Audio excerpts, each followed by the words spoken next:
See? Yes. I got it. Wow. Handsome. Handsome sensei. No, no.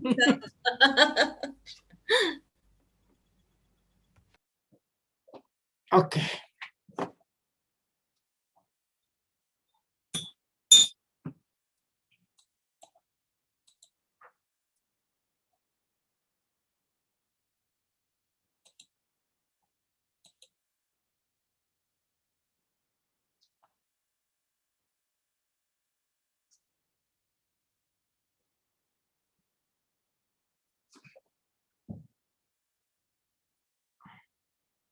And how about now the double degree system is almost all done.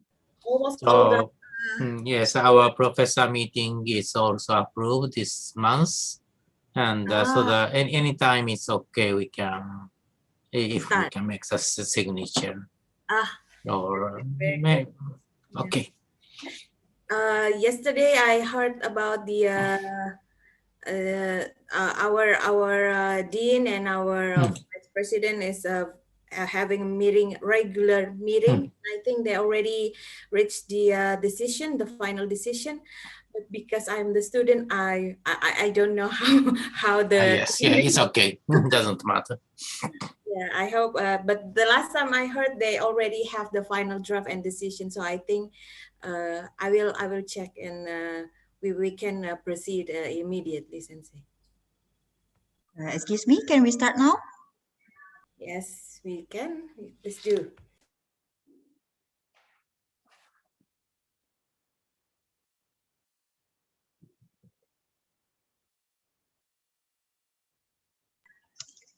Ladies and gentlemen, very good morning. Assalamualaikum warahmatullahi wabarakatuh.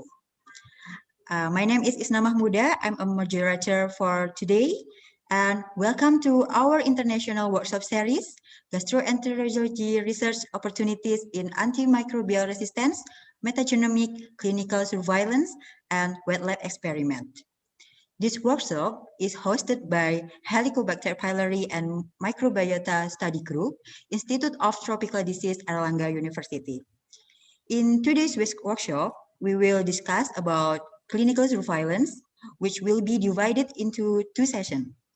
The first session, we will discuss about colorectal staging in clinical practice and Helicobacter pylori infection and surveillance across Asia. And the second session, we will discuss about collecting data in a new normal. In this first session, we are very lucky to have two honorable speakers, Dr. Judith Anissa Ayureskita from Erlangga University and Professor Yoshio Yamaoka from Oita University, Japan. Okay, all participants, ladies and gentlemen, without further ado, let me introduce you our first speaker. I will read her fabulous CV.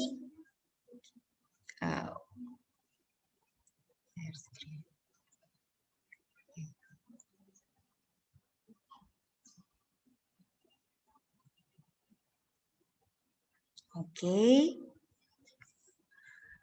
Name Judith Anissa Ayureskita, medical doctor. We always called her Dr. Judith. Good morning, Dr. Judith. Okay. Good morning. She is co-founder of Helicobacter pylori Microbiota Study Group, Institute of Tropical Disease, Universitas Erlangga, with 16 publications in reputable international journals with 164 citations. She also got bachelor in medical doctor and specialist in internal medicine from Erlangga University. She also attended several courses related Helicobacter pylori in Indonesia and also Japan. Her research, some of them are about correlation of gastritis severity and pepsinogen serum level, biomarker expression to detection colon cancer in Indonesia, analysis of the role microbiota polymorphism and new virulence of Helicobacter pylori in upper and lower gastrointestinal malignancies. So now let's hear Dr. Judith's presentation. Dr. Judith, the time is yours. Thank you so much, Dr. Isna, and my regards also for my beloved teacher, Professor Yamaoka. Thank you for your ability to come to our agenda today. And thank you, Dr. Isna, for introducing me. And for all the participants, thank you for give your time today to share with us with our recent study and also research. So today I was given an assignment to share about the our trending topics in our group. It's called colon cancer. So in Indonesia itself, colon cancer is actually one of the highest prevalence or incidence cancer, but is still rarely identified, or there's so limit data about the colon cancer itself. But in the world, we have to admit that the colon cancer itself is uh,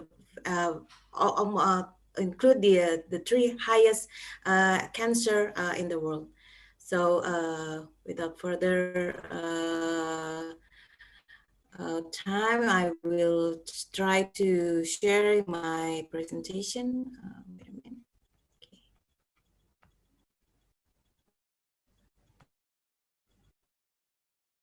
Okay. So, Dr. Isna, can you already see my slide? Yes, it's in. Thank you. So, colorectal cancer. So, from the Globocan data, we know that the colon cancer is included in the most common cancer around the world. Now, the cancer, colon and rectum altogether, are the third most common tumor type of the worldwide. And the cancer of the colon is more frequent than the rectal cancer itself. And the high-risk population ratio is 2/1, while low-risk country rates are generally similar about the colon and rectum cancer itself. And in Europe, we have 250,000 new colon cancer case each year. So it's very high uh, for the incidents. Sorry. So in general, there have been increase in incident in country where overall the risk of bowel cancer was low, while in high risk country there have been either stabilization of decrease in incident, and particularly in younger age group. But about 70% patients with colon cancer are found in over 65 years of their age, and the disease is quietly rare under the age of 45. So the incidence around the world is very various between the country, that suggesting that there is an environment factor, and the peak incidence appear in the 7 or over 65 decade age of life. And surprisingly, the ratio between male and female is almost equal.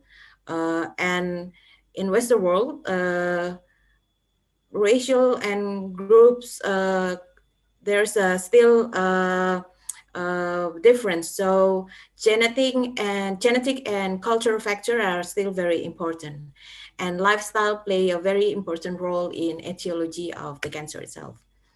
And about the anatomy, we know the colon is a very long tube of our gastrointestinal tract, around 150 centimeter long, and it is divided into a cecum, ascending, transfer, descending, and the sigmoid colon.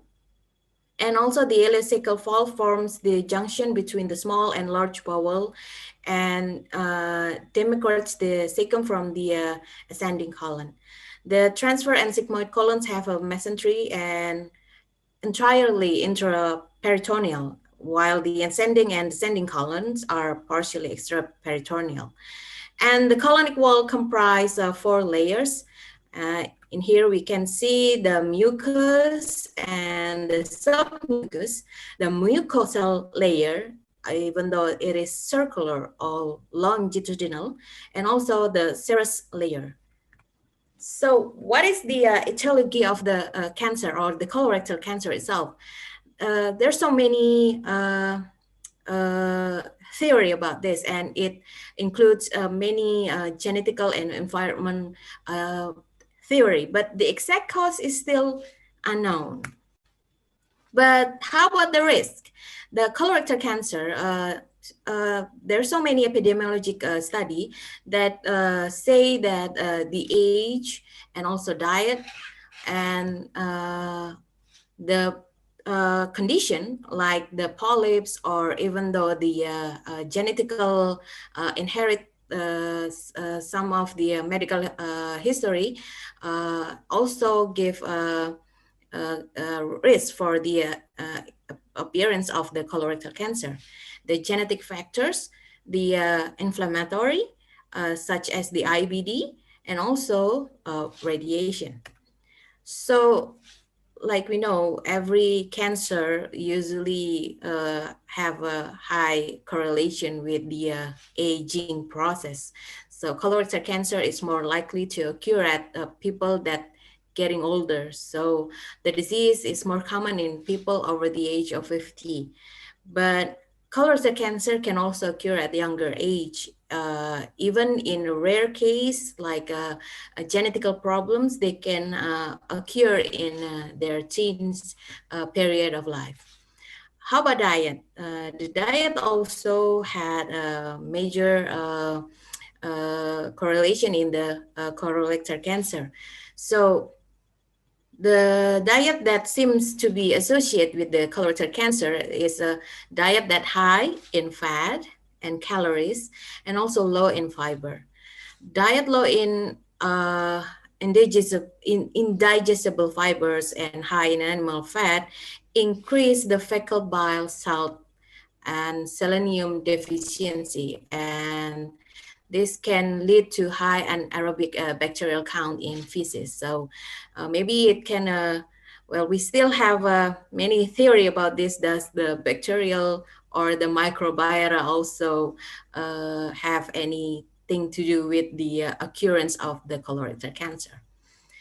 And polyps, well, of course, polyps is a abnormal structure of the from the colon or any mucus anywhere around our body. So polyp is a benign growth of the in the inner wall of the colon and rectum, but they are benign. But they are also become a risk factor to become a colon cancer if not treated, and also they have an interaction with other risk factor. So what the risk for this colon if we for what is the risk for polyp in the colon to become the colon rectal cancer? The the size and the number of polyp, of course, the more the bigger the size and the manier the polyp, it can lead to more malignant structure. And also the histological type will also increase the risk of the cancer itself. And personal medical history, even though personal or familial, it usually have a relation with the history of cancer. Uh, Other cancer, what kind of cancer that usually can lead our mind to the occurrence of colon cancer? There are some disease that we have to remind ourselves. It's called the Lynch syndrome, actually. The Lynch syndrome itself is a syndrome where the patient has abnormality in their genetic. So they're not only develop a colon cancer, but they can also in the same time period of life or later if the patient has survived, yeah, well, we tend usually see the patient if the patient already have medication or treatment, and they develop another cancer and in their body, like the ovarian cancer or the uterus or breast cancer. Yeah, and family medical history, of course. If we know the genetic is can be a heritage, so parents, siblings, or even children that have first degree relatives that has a medical history for cancer, like colon cancer itself, or the cancer that I already mentioned above, we can risk the patient that they have a high risk factor for the occurrence of the colon cancer.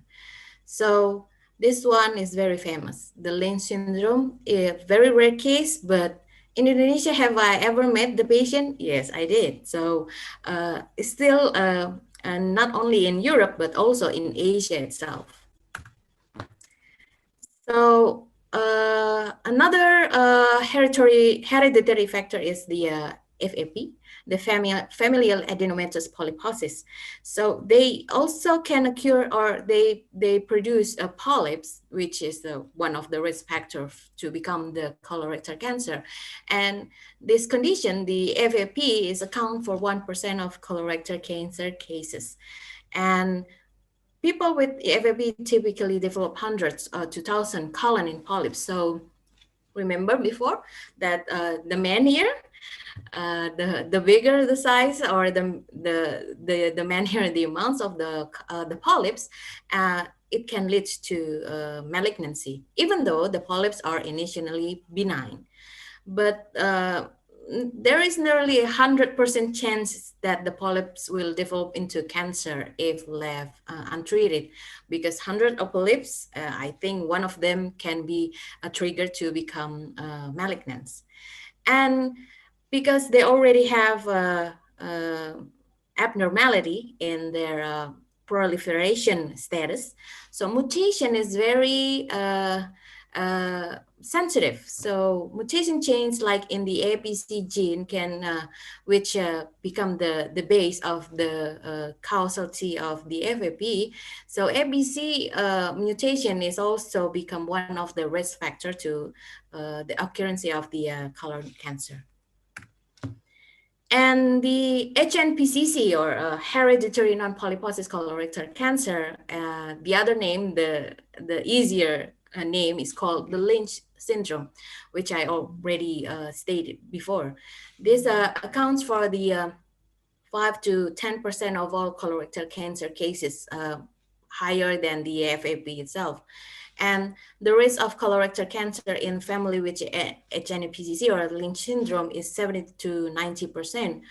And usually people with HNPCC are diagnosed in a very in the younger ages, where the colorectal cancer sometimes occur in the over 6 decades of life. But the Lynch syndrome, they tend to occur in age of 45. And in my personal cases, I found the HNPCC in Indonesia. Brother and sister, they have their first cancer in the teen age of 19 and 14. So to diagnose the Lynch syndrome, the genetic testing for the Lynch syndrome itself must be taken to diagnose. And if we can diagnose in the beginning of their life, so we can prevent the patient to develop the colorectal cancer.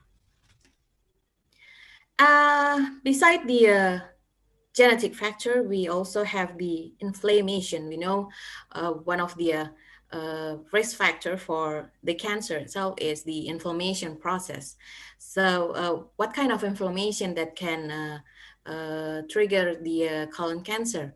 Lots of epidemiologic study, the IBD, such as the UC, ulcerative colitis, and also Crohn's disease, they can they have a high risk of developing the colorectal cancer when they live untreated, like in long duration of inflammation. Yeah, and also the radiation and immunosuppression agent. So we know radiation is well known as a carcinogenic, but patient on immunosuppression drugs and also can increase the developing of colorectal cancer. Why? Some of the studies said in theory, maybe it can change the microbiota also inside the colon, or inside the bowel.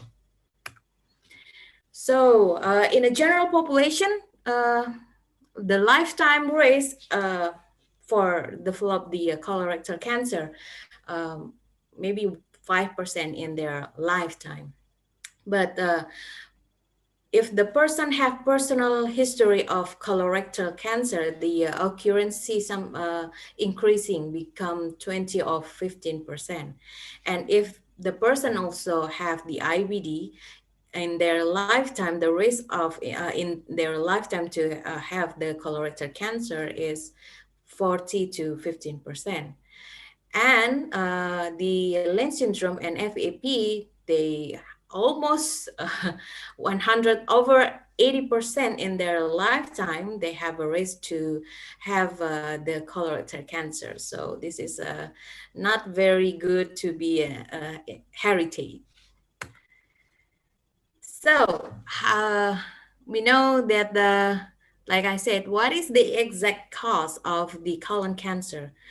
We cannot say anything exactly because there's so many pathway uh, to make the colon cancer is arise, but there's a sequence pathologic, I mean the morphologic sequence that is believed that appear in the colorectal cancer arisement. Well, we know that the in the normal status, like normal epithelium, the cells, especially in here the colon cell, they have the normal attitude or normal nature, like they proliferate in the normal way. They have their apoptotic regularly a program, and they know when to stop when to stop to proliferate. And but if there's something happen for the equilibrium about for the proliferation and the equilibrium for the apoptotic, so the program is become disturbed, and there's no more normal nature in the epithelium of the cell. Usually the first time to be appear is the loss or mutation of the APC gene. We know the APC gene is a tumor suppressor for the tumor suppressor gene, and it has a function to control any proliferation. But if the person has lost or mutated of the APC gene, so there's no more suppressor, there's no more control, so the normal epithelium become hyper proliferative. So the hyperproliferative state can lead to much number of the epithelium, and sometimes this process can lead to the polyps or the early stage of cancer, which is but still not we know that the difference between cancer is there's a dysplasia in the cell itself. And when it's happened, we call it an oma. An oma, yeah. In oma, it's a cell that become malignant. So this polyps usually in a benign state, and when they have another abnormal status in their gene, like the loss of DNA methylation, so the cell is become malignant. So the first one we have benign, and then we have another mutation like the loss of DNA methylation, and it become adenoma. And adenoma in the early stage, maybe the size of the tumor is still very small, or maybe in situ, or maybe there's no haven't, and we cannot find any spreading. But Another abnormality like the mutation of the RAS gene or the loss of tumor suppressor in the LOH, we call it the LOH in chromosome 18, or even though the loss of the gene P53 on chromosome 17, it can lead to carcinoma. So this is what we believe until now, the study, but it's not only limited to this gene only. There's still so many study that investigate what kind of gene that has to do with the process. Okay, maybe this picture, if we find it in a very, we can find it in internet easily, because this is what the theory, what we believe until now, the simplest theory. So like I said, there's a normal epithelium where there's an APC mutation, something happened with the proliferative and become maybe like a polyp. And then there's also another mutation or abnormality like the KRAS mutation or P53 or the loss of chromosome 18, and the epithelium in the colon become not only adenoma, but it changed to the carcinoma. Okay, so that's what the pathologic or pathophysiologic that we believe until now. How about the clinical features of the patient who has colorectal cancer? Well, it depends on the stadium of the patient. So sometimes what we know is a majority of the patient is asymptomatic, especially in the early stage. But the higher the stage of the disease, the clinical feature become more obvious. And the site of the tumor, we know that the colon, they have so many sections, right? They from the left side or in the right side, they can give a different clinical feature. So like the colorectal cancer here said that the cancer have a wide range of presentation, which depend the site of the tumor, like I said, and the stage, the presence of metastasis, and also the presence of the complication of the tumor itself, like the obstruction or perforation, or even though like a hemorrhage. But uh, the clinical feature for the colon in that happen in the right side, they have, of course, pain in the left abdominal, and the prominent feature is bleeding. So the patient have anemia, melena, and also fainting and dyspnea because of the anemia itself, and also loss of weight, nausea, and sometimes they can also present an appendicitis. But in the left side, the major feature is the alteration of a bowel habit like diarrhea, or maybe also sometimes bleeding, and also the pain is also happen in the left side. But how about the rectal? This is colon. About the rectal, we can see a palpable mass on the rectal examination. It's very easy because rectal is very near to the exit column, yeah, and also loss of weight and tenesmus, and also the pain is usually presented in the sacral or perineal area. So like before, the clinical feature is different between the side of the tumor, like the right colon is anemia, the left colon is sometimes constipation and also bleeding. And also in the rectum, there's a tenesmus, blood, and mucus discharge as their major clinical features. And sometimes the patient, they also have the emergency presentation. the patient may present as an emergency case in the form of obstruction. So there's an acute intestinal obstruction that can be found in an emergency situation, perforation that can cause of peritonitis because the fecal itself, and severe bleeding or enema, and also the cause of their metastasis, like such as jaundice, fistula, or even the cough. Yeah.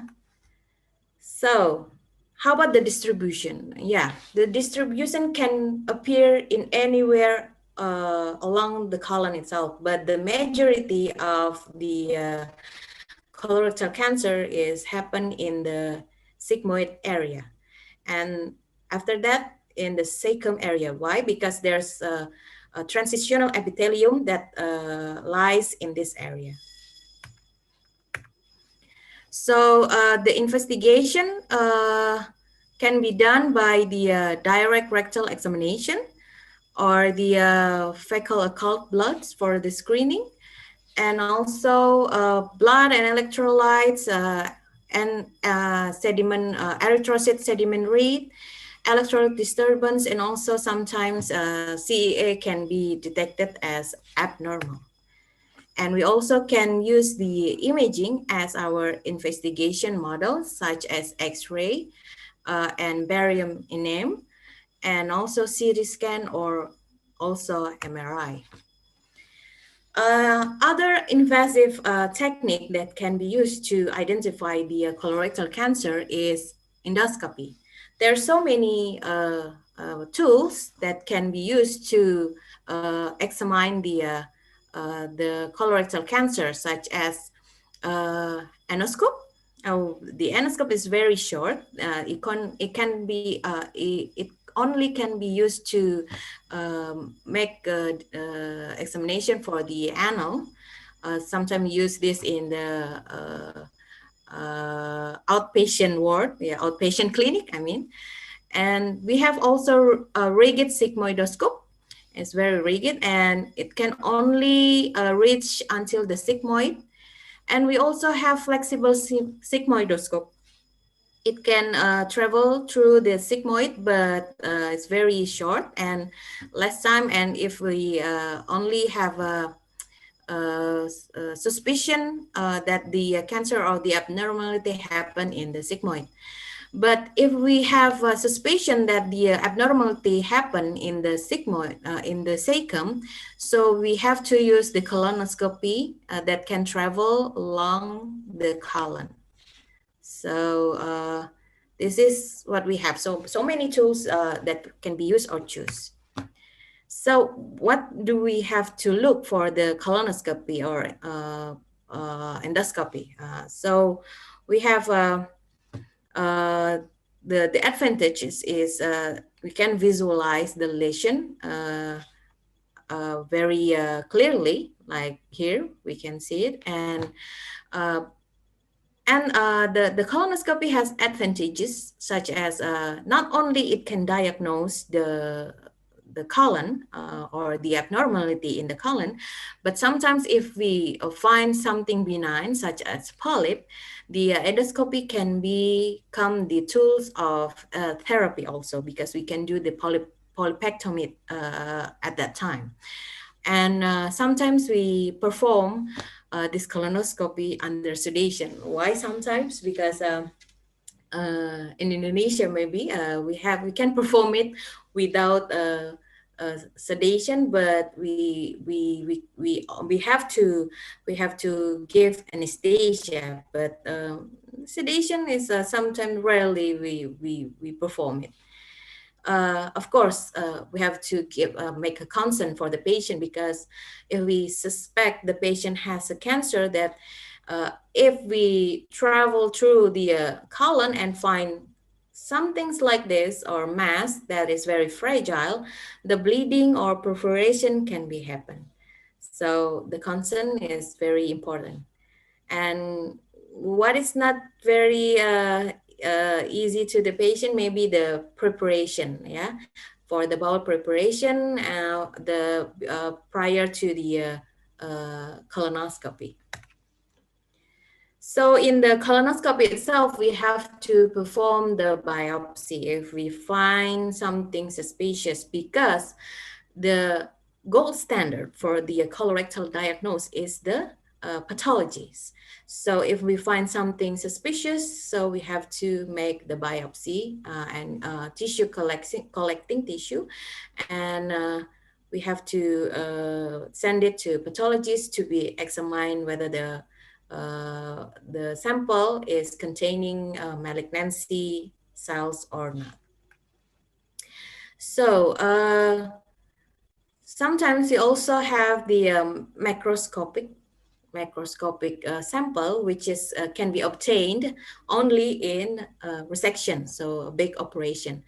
Uh, uh, from the resection itself, we can find the macroscopic form of the colorectal cancer. So the cancer itself can appear in many ways. The most common microscopic form is the exophytic cauliflower type. So it's like a cauliflower. So it's they have a little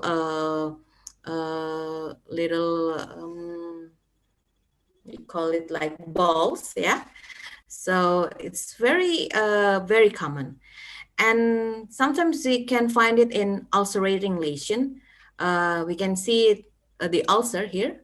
There's a abnormal site with the ulcer, and it can be also seen in the colonoscopic also. And this one is the annular constricting growth. So the patient, we sometimes we cannot perform the colonoscopic, and we can find out the truly form after the resection. So the mass is forming the constricting ring, such this picture. And also this also the ulcer form. And the other form is they even though it's very rare, the tumor is secreting the mucus. So sometimes we can see that the mass is secreting mucus, that sometimes also the patient complain about the bowel habits changes. The feces is mixed with the mucus. How about the microscopically? Uh, After this specimen is seen in the naked eye, like resection or colonoscopy, we took the biopsy and send it to pathologists, and the pathologist will grade the differentiate stadium for the cells. So we have grade 1, 2, and 3, and well, moderate, and also poor. But we sometimes only make a two grading itself. Like it's a well differentiate or low grade and high grade. High grade is grade 2 and grade 3, and we can see it in this picture. So this one is a low grade or well differentiate. We can still, even though we see the nucleus already very big, but we can still differentiate it with other structure. And this one is moderate, and this one is poor differentiate. So this one is low risk, and this two is the high risk. And all of this, or the pathology for the cell, is a gold standard to diagnose the colorectal cancer. And generally speaking, is a slow growing tumor. It's a good news and also a bad news, because good news, if we find it in the early stage, we can treat it. The successful rate is very high, but because it's a very slow also, sometimes the patient, if they do not do the screening, or they do not know there's no method for this, the early screening, early detection, we usually found the patient in a very late stage. And if we speak about the late stage, we are speaking about the spreading. So the spreading of the tumor can be local, and it's also can be spread by as a lymphatic spreading. Also, it can also spread by hematogenous. So it's a metastatical stage if the the the tumor already spread around the body. Okay, so there's another examination to diagnose the colorectal cancer by imaging. What is very simple is by barium enema. We have a contrast here. Sometimes it can be performed if uh, we do not have the ability to penetrate by colonoscopy.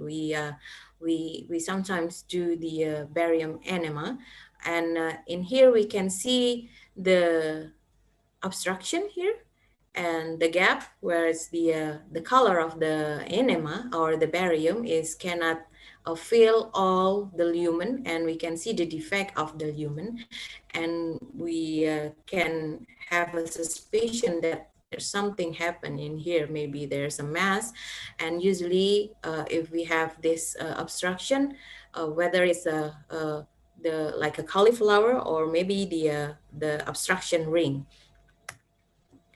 And also we have another sophisticated model such as CT scan. And the CT scan itself can show not only the spreading of the local tumor, but also distant spreading, such as in this picture we have a liver metastasis, and also there's a thickening of the lumen wall, which is the tumor is already spread outside the wall of the lumen itself. And of course, X-ray of the thorax. So this is the lateral view, I think. We can see very specific the metastatic form that usually occur in any cancer metastatic in the lung. So we also have a staging in this colon cancer, and we have two staging that recognize. Maybe we heard about the Duke system. The Duke system is only contain A, B, and C, and it only speaks about the tumor penetrated and also the local lymph nodes involvement, but there's no metastatic. But the Duke system actually a pathologic staging, and there's no, I think there's no guideline that now used Duke staging system, but still there's nothing wrong that we knew about this Duke system. I think some of us is familiar with this system. What is currently used for the staging of the colorectal tumor is the TNM staging system. The TNMs consist the T for the tumor size, and for the lymph node, and also the M is for the metastatic status. So we can see here that the T itself is presented for the depth of penetration, and the N is for the node limb involvement, and also we can compare it to the staging of the patient by if the stage 1 there's no involvement in the node limb.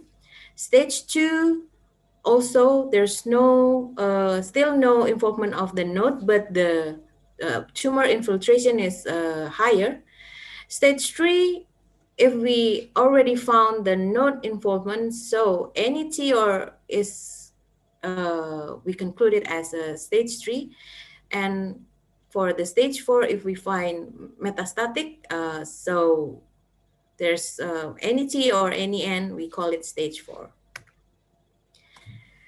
And is it, or should we use molecular diagnosis for CRC staging? Should we need it? Actually, now all the guidelines in Europe and also in Asia, especially ESMO, say we need it. What kind of molecular diagnosis? So there are so many emerged biomarker here, but like BRAF and KRAS and the MSI and MMR status is something that we need and stated in those guidelines. So eventually, why we have to use it? There's so many new research that said it is very different between the patient who established the colorectal cancer in the left or in the right. The pathogenic or the molecular that is involved in the process is very different. So usually the right side colon cancer is kind of worse than the uh, the left side. And in the right side, sometimes they have expression high in BRAF and in MSI and also in KRAF. But in the left side, they tend to only have the mutated of the APC or the mutated of P53. And the bad news is uh, the the right size is usually more common in women, and the better prognosis in the left side is more common in men. So the exact etiology still we don't know, but some of the proposed theory why the MMR or the MSI and the KRAS BRAF mutation is being examined because there is some involvement, whether in the pathogenic of Lynch syndrome or in the sporadic pathway that cause the colorectal cancer. And we know the RAS and BRAF is also the pathway in our cells to make transcription factors for the survival of the cell migration. And these two can give a process in metastatic process, cell growth and cell cycle progression is for the proliferation. And here we see the one of the famous guideline, the NCCN. They said the KRAS, INRAS, and BRAF mutation is should have been examined, and also the microsatellite or the MSI and the mismatch repair MMR is also have to be tested. And ESMO also said that every person that suspicious to colorectal cancer, they perform basic examination, and they are perform also the metastatic tools examination. They have to be also right away being tested for the KRAS and BRAF status. And for the MD Anderson Cancer Center in USA, they also said that the MSI or the MMR have to be included in the initial staging. So we have to perform the MSI, MMR, and also the BRAF and the KRAF. How about the prognosis? Well, the prognosis is very the more the highest stage, the prognosis is become poorer. And the last one, if we talk about diagnosing, how about the screening for the CRC? So the screening method is very different in every country and every guideline, but the method itself that almost the same. We can use the stool-based test and also the direct visualization test. And the stool-based test that can be performed in every country is the FOBT, the fecal occult blood test, or the fecal immunohistochemistry test, or the DNA stool-based test. So right now, we already have not only detecting the blood itself, yeah, this too is detecting the blood in our stool, but we can also detect the DNA abnormality that is expressed in the stool. So this one, this tree is a screening method that is non-invasive. But we have also the direct visualization tests such as colonoscopy, the CT colonography. So CT colonography is different with CT scan. CT colonography is a virtual colonoscopy. So we perform the CT examination. So we use a high resolution of the CT, and they can produce image such as we do the colonoscopy. So it's very high technology that it's appear in this late 2 years. And also we can do the flexible sigmoidoscopy, and sometimes it's combined whether the flexible with the FIT. How often should we perform this screening method test? So we can see there's a number of guidelines here that usually the more invasive it should be, the less you perform it, such as sigmoidoscopy, colonoscopy. They said around every 5 or 10 years. But for the non-invasives, such as FOBT or FIT, we can perform it every year. For the DNA-based tool or multi-targeted stool DNA, uh, only American association that already have suggest for this method, and it can be performed in every 1 or 3 years. But before that, is there any tools that can predict what is the risk? What is my chance to get colorectal cancer? So the NCI, the National Cancer Institute in America, they make a software that can calculate our colorectal cancer risk. So it's called the colorectal cancer risk assessment tool. So let's see, can we wait? I want to show you because this is very helpful. Okay, I think, wait a minute. Okay, so this is National Cancer Institute. Maybe we can make research about this. So let's try it. Let's try it together.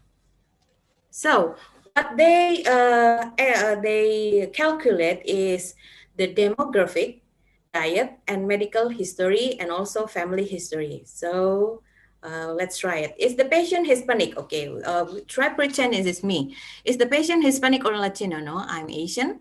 So what are you, Asian? Okay. So Asian, they do not haven't they they validated, but oh, it's okay. Let's try it. So what is the patient age? Okay. Which, sorry. So the patient age, maybe because this tool is around over 40. So let's see.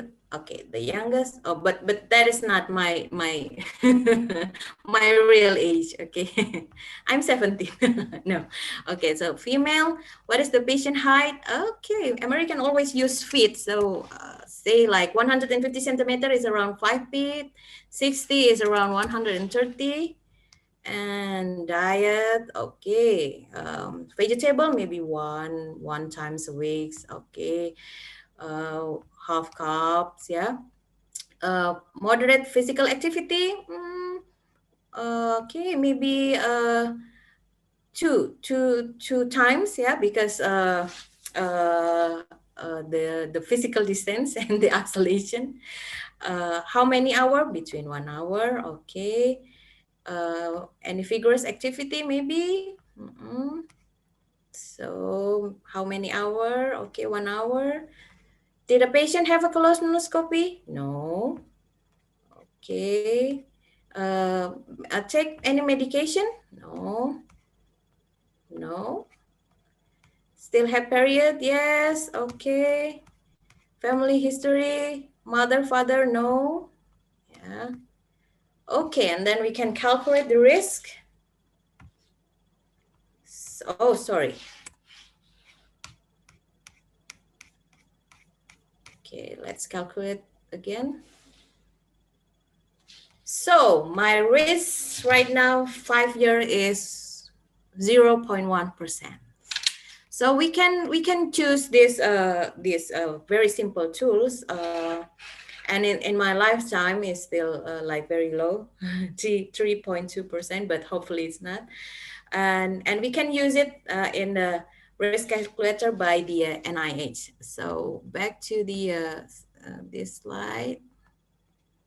Okay. So I think that's all. Like I said, the colorectal cancer is the third most common cancer, both in men and women. And tremendous strides are made regularly in the prevention, diagnosis, and in purpose for treatment and reducing colorectal cancer mortality and morbidity, posing a challenge to the clinician who must stay abreast of the most recent advance, I think. Thank you very much. Thank you for your great presentation, Dr. Judith. I got so many knowledge, not only staging in diagnosing, but also the management of CRC that we can apply in daily practice from your presentation. And now we are now on discussion session. If you have any question to our speaker, feel free to put the question in the chat box. Okay, here we have several questions for Dr. Judith. Okay. Number one from Sri. In primary, question number one, in primary care, what are the signs and symptoms to determine the early symptoms of CA colon? Dr. Judith, you may answer now. Okay. Okay. Thank you for the question. This is very good because in primary care, we are the first guardian of the patient. So what are the signs and symptoms to determine the early symptoms? Yeah.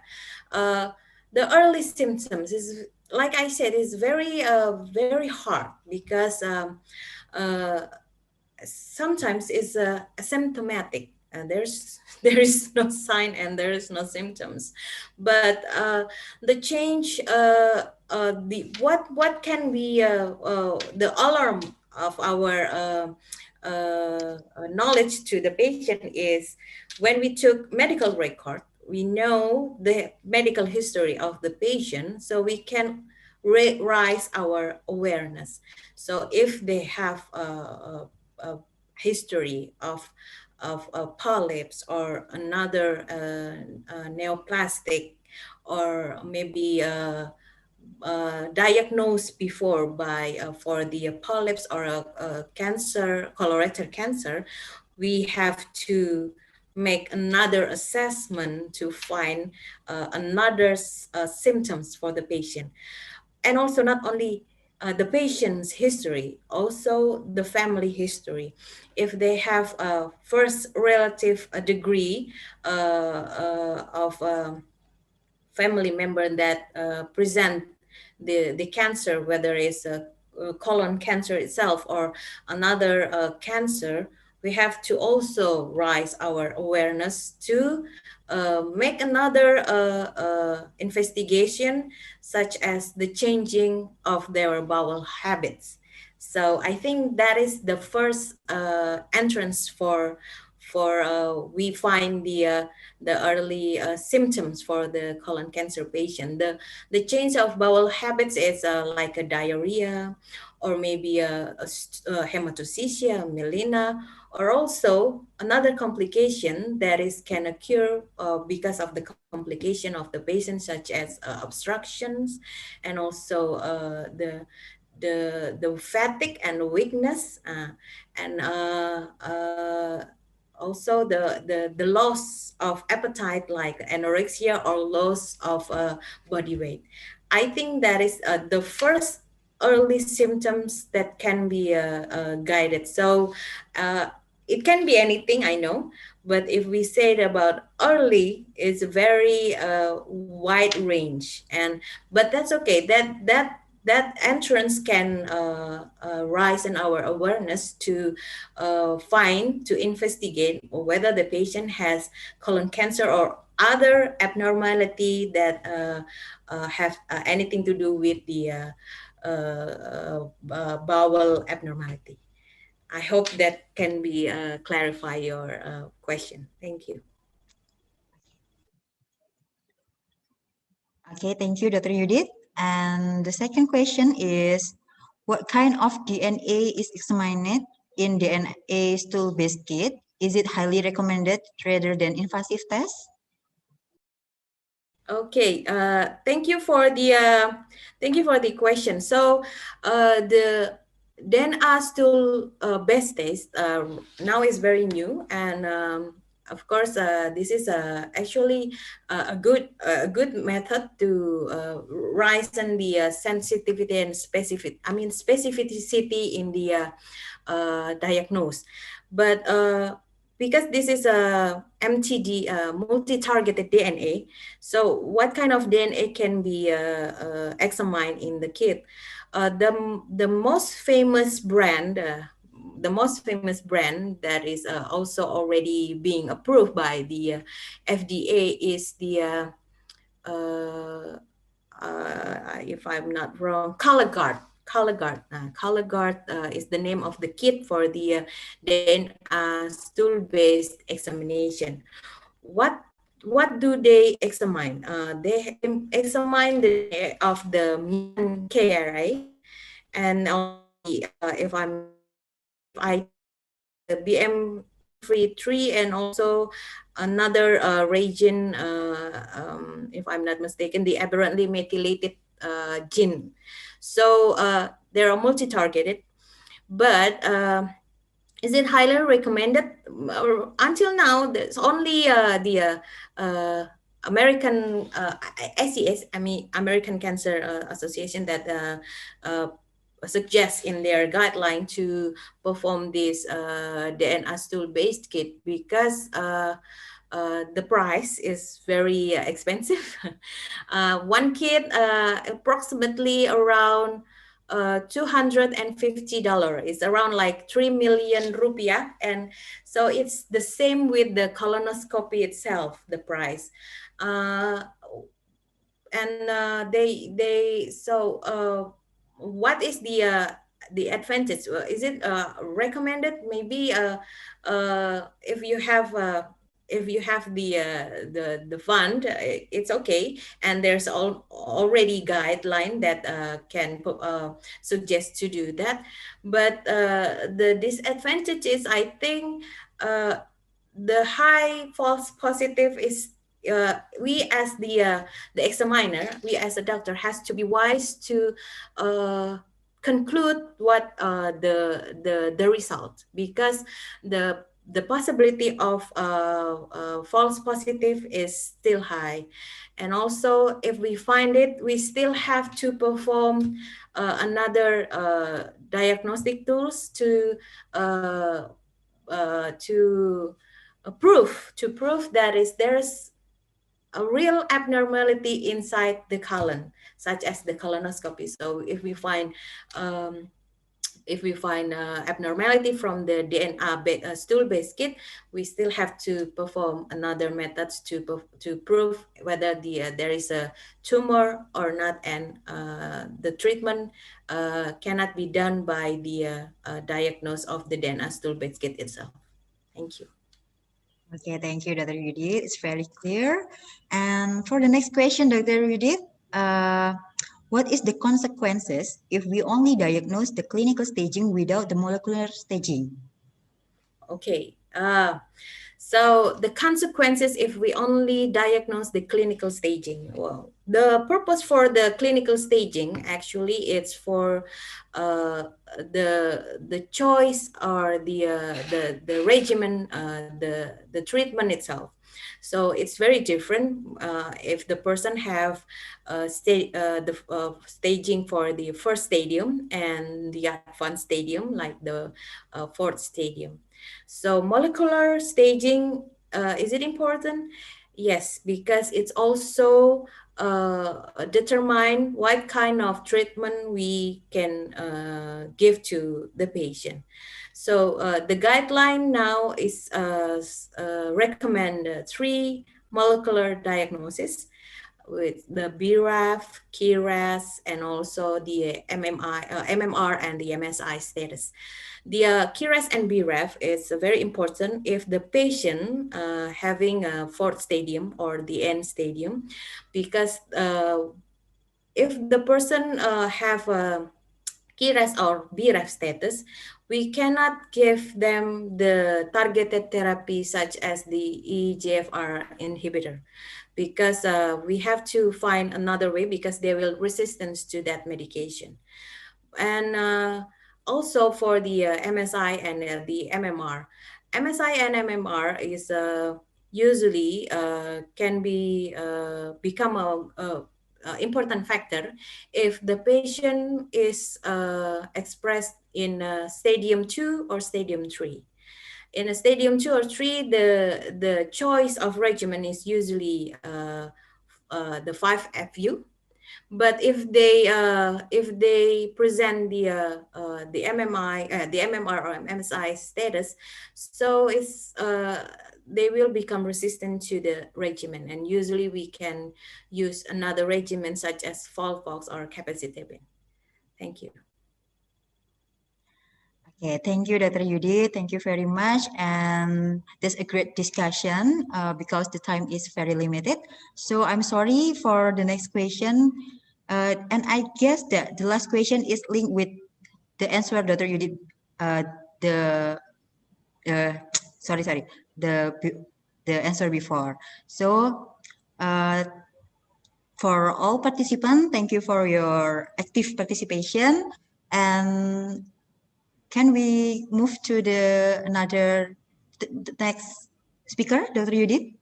Okay, thank you. If there's another question, you can send it to my email. I can see there's still a few questions that I haven't answered.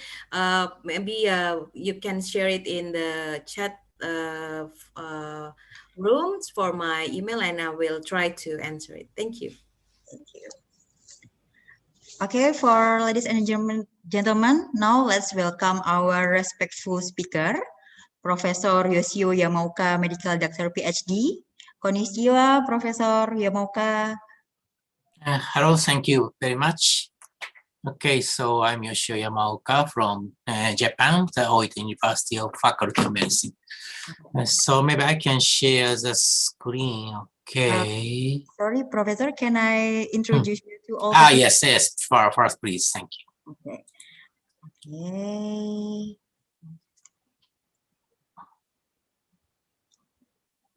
So, ladies and gentlemen, he is Dean of Medical Faculty Oita University, Japan. He is a very respectful researcher in Helicobacter pylori with 351 publications in international reputable journals, more than 15,000 citations with each index 64.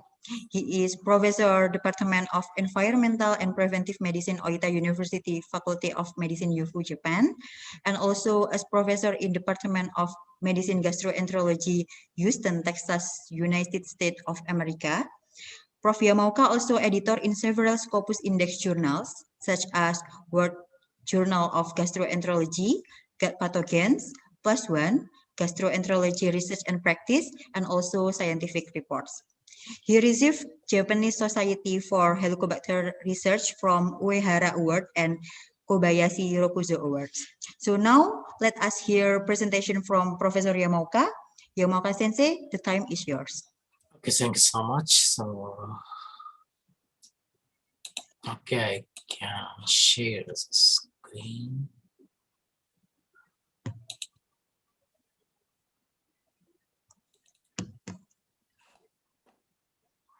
Can you see my slide? Yes, Professor. Okay, so thank you so much. So today I would like to discuss about the H.pylori surveillance across Asia. I'm from Japan, so this is Oita. You can see there is some mountain we can see from our university.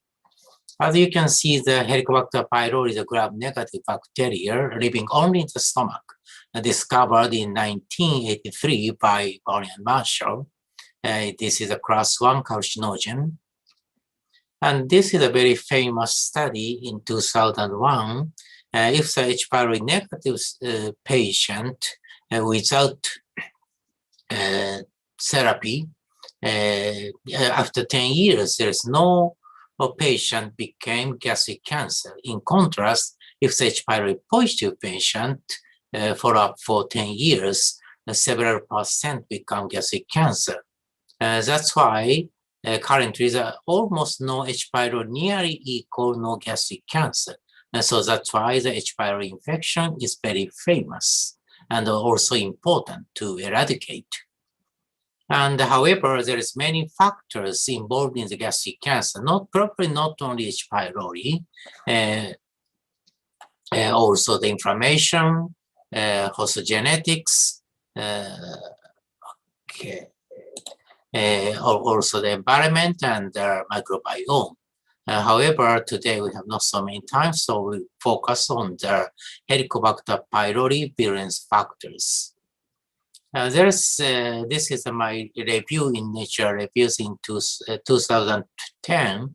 So there are several virulence factors. So Kage, Vake, Oipe, and Dape. Among these two factors are we found in our group. However, probably maybe the Kage is the most famous. So I discuss about the Kage. H. pylori is cannot go into the cells, only attached to the cell membranes. However, there is a type of secretion system like the needle.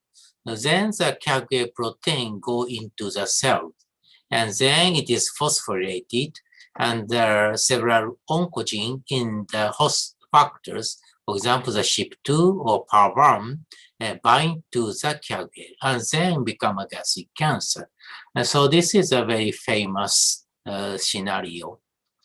And the Kage in the clinical isolate, there is a Kage positive H. pylori. This is a very toxic. In contrast, the Kage negative H. pylori, this is less toxic. And among the Kage positive H. pylori, there is two types. East Asian type and the Western type. And this is a PY motif, and A and B is almost similar. However, the third repeat is different.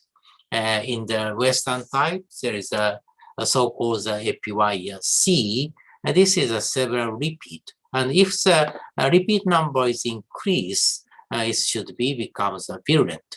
In contrast, in East Asian type, usually the repeat is only one, so-called ABD.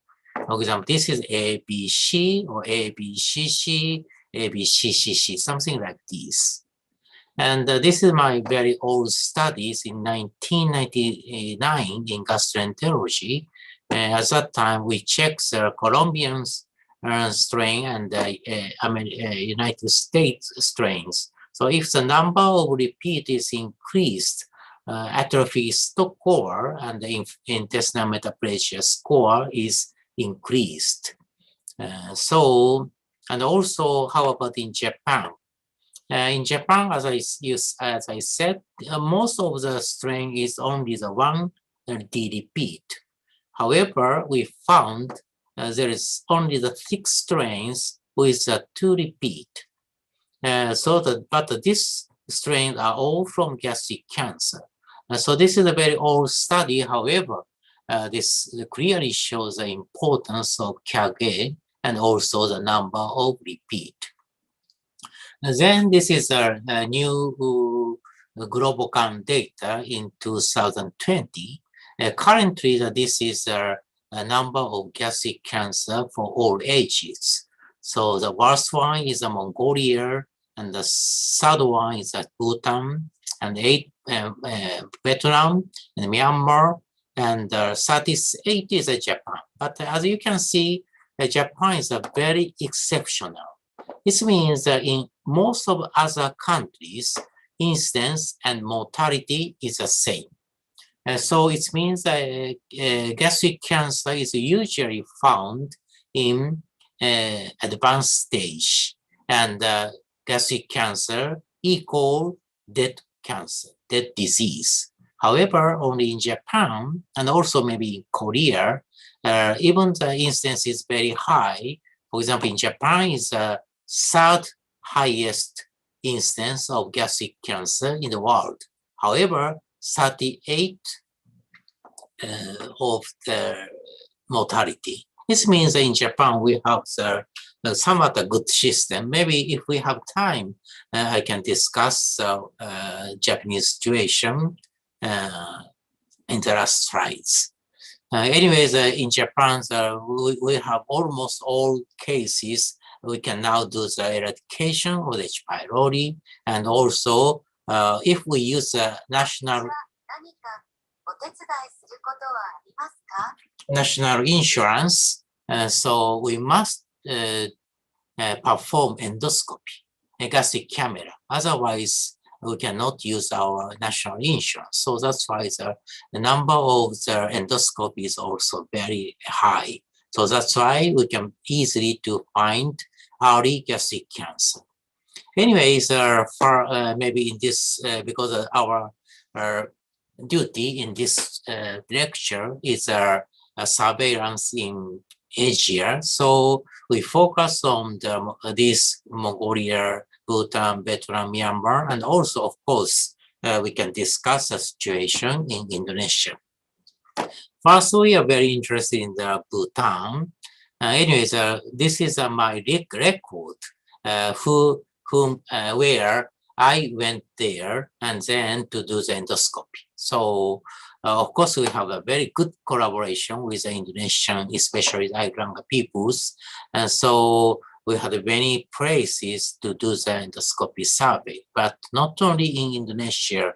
For example, in Bhutan, this is maybe the first my surveillance in Asia in 2010, and also Nepal, Bangladesh, Myanmar, Thailand, Vietnam, and Mongolia, and also Dominican Republic. And in 2015, also the Mongolia and the Bhutan, even Cambodia, and also several places in Indonesia. And then again, we have also many other places, and even recently we went to India just before the COVID-19. And also we are now collaborate with people in Africa. And so currently we have also PhD student from Congo RD. And anyways, first we are discussing about the Bhutan. This is a small countries near in Himalaya. So in the Bhutan is a small country, a low-income country in South Asia. Only the population is 800,000 citizens. And good point is basic public health service are provided by the government for free to whole population. However, in Bhutan, even in Bhutan, the stomach cancer, the gastric cancer is the highest cause of gastric cancer deaths in Bhutan. Also, incidence is also the number one. And so in 2010, at that time, only the one endoscopy system exists in Bhutan. So maybe the next speaker is Dr. Rick from Thailand. And then, so the Thai group and my group, also Professor Mahachai group. So we went there with the Thai group. And all the endoscopy system is provided by Thai group. And then when there, so there's many endoscopy with a very short days. And this is my, and also Dr. Rick. And then only we performed the 400 endoscopy within 4 days. almost we did endoscopy from morning to midnight. And but surprisingly, even the total number what we could record all the information is 372, and we found 5 cases with gastric cancer. It means more than 1%. It's a very high number. And also the prevalence of H.pylori in Bhutan is very high. You can see even the young generation, 80% had already infected. And then also we found a very good interesting data. It's published in scientific report, rare H.pylori virulence genotypes in Bhutan. This means, as I said, usually the Asian type KAGE is only 1 repeat. And sometimes only 2 repeat in here. And this is a very high toxic. For example, in Japan, we found only 6 strains with this type. However, these 6 are all from gastric cancer. And then I'm very surprised that in Bhutan, is irrespective of the gastric cancer, anyways, we could get around 200 bacteria. And then more than 50% are so-called super high toxic type. So that's why it's, I think maybe Bhutan, there is a lot of gastric cancer exist because currently the endoscopy system is not organized. So probably not found gastric cancer should be there. So that's why we have another survey in 2014 to go to other places.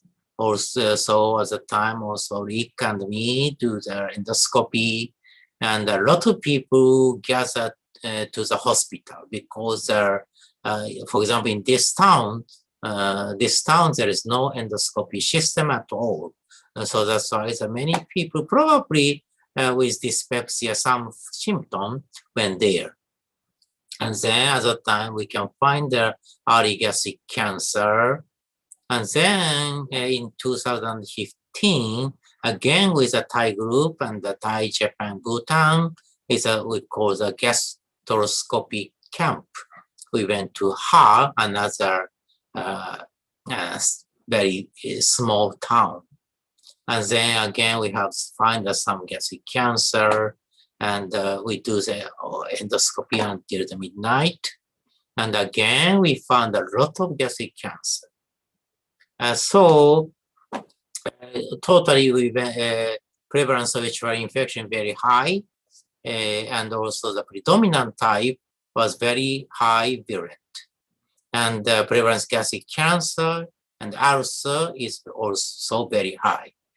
And we also find the resistant rate of amoxicillin and clarithromycin and tetracycline were low, whereas to metronidazole is very high. So this is usually common in some developing country. But unfortunately in Bhutan, there is no, almost no resistance to clarithromycin. So that's why recently we use clarithromycin in the Bhutan survey. And this is a rotation sharing. This is the first endoscopist in Bhutan. And very fortunately, this is my friend. He became the prime minister in 2018, 2 years ago. So that's why currently I'm also very interested in the situation in Bhutan. So we discussed with the prime minister, and then so we went there. We went to some Ministry of Health, and also we discussed with the prime minister in person. And then so finally this prime minister decided the government put the total health flagship plan of 1.6 billion Japanese yen into the prevention of cancer within the 12th 5-year plan. So that's why now just in Bhutan, starting some mass eradication strategy in the whole country. So, and also our group and Matsumoto and me have, and also is a Thai group, are now trying to get eliminate gastric cancer deaths in Bhutan. And then the interesting country is, of course, Mongolia, because this is a instance also the highest, and mortality is also highest. So it's a Mongolia. It's also a very big country. However, the population is only 300 million peoples, and in there is incidence and the mortality. The liver cancer is the highest, and the second highest is the stomach cancer. And then this is in 2013, we started surveillance in Indonesia, no, in Mongolia. So at that time, we had some temporary medical license to do the endoscopy. This is very easy. However, I always go to Indonesia, but Indonesia is a little very severe to get for foreigners to do some clinical works. However, in many other countries, it's somewhat easy. So, for example, in Mongolia, we get some license. So this is only the 5 days license. So this from the November 18 to November 22, for 5 days, I can do endoscopy in Mongolia. And then also we went to the 6 locations in Mongolia. So it's this is maybe the highest incidence of gastric cancer almost in the world. And so we went there. This is also Japan, Mongolia, some joint program. So we went there, several places.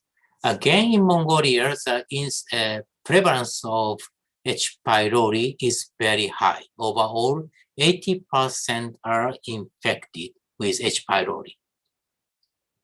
However, somewhat very surprisingly for me, it's there is around 16.8% KAGE negative. Also, it's Mongolia should be the East Asian peoples. However, almost 80% Western type KAGE, and only 3.2% are East Asian type. And so what happens? However, it's a KAGE negative. It's all from the gastritis cases. So it's a KAGE negative all from gastritis cases.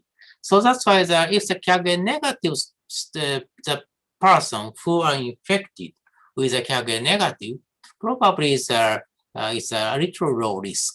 However, it's a Western type and for example, the East Asian type are all from ulcer, and the cancer is all Western type. So maybe its current consensus should be a little different. So it's interesting. It's for example, we compare the Mongolia and the Bhutan.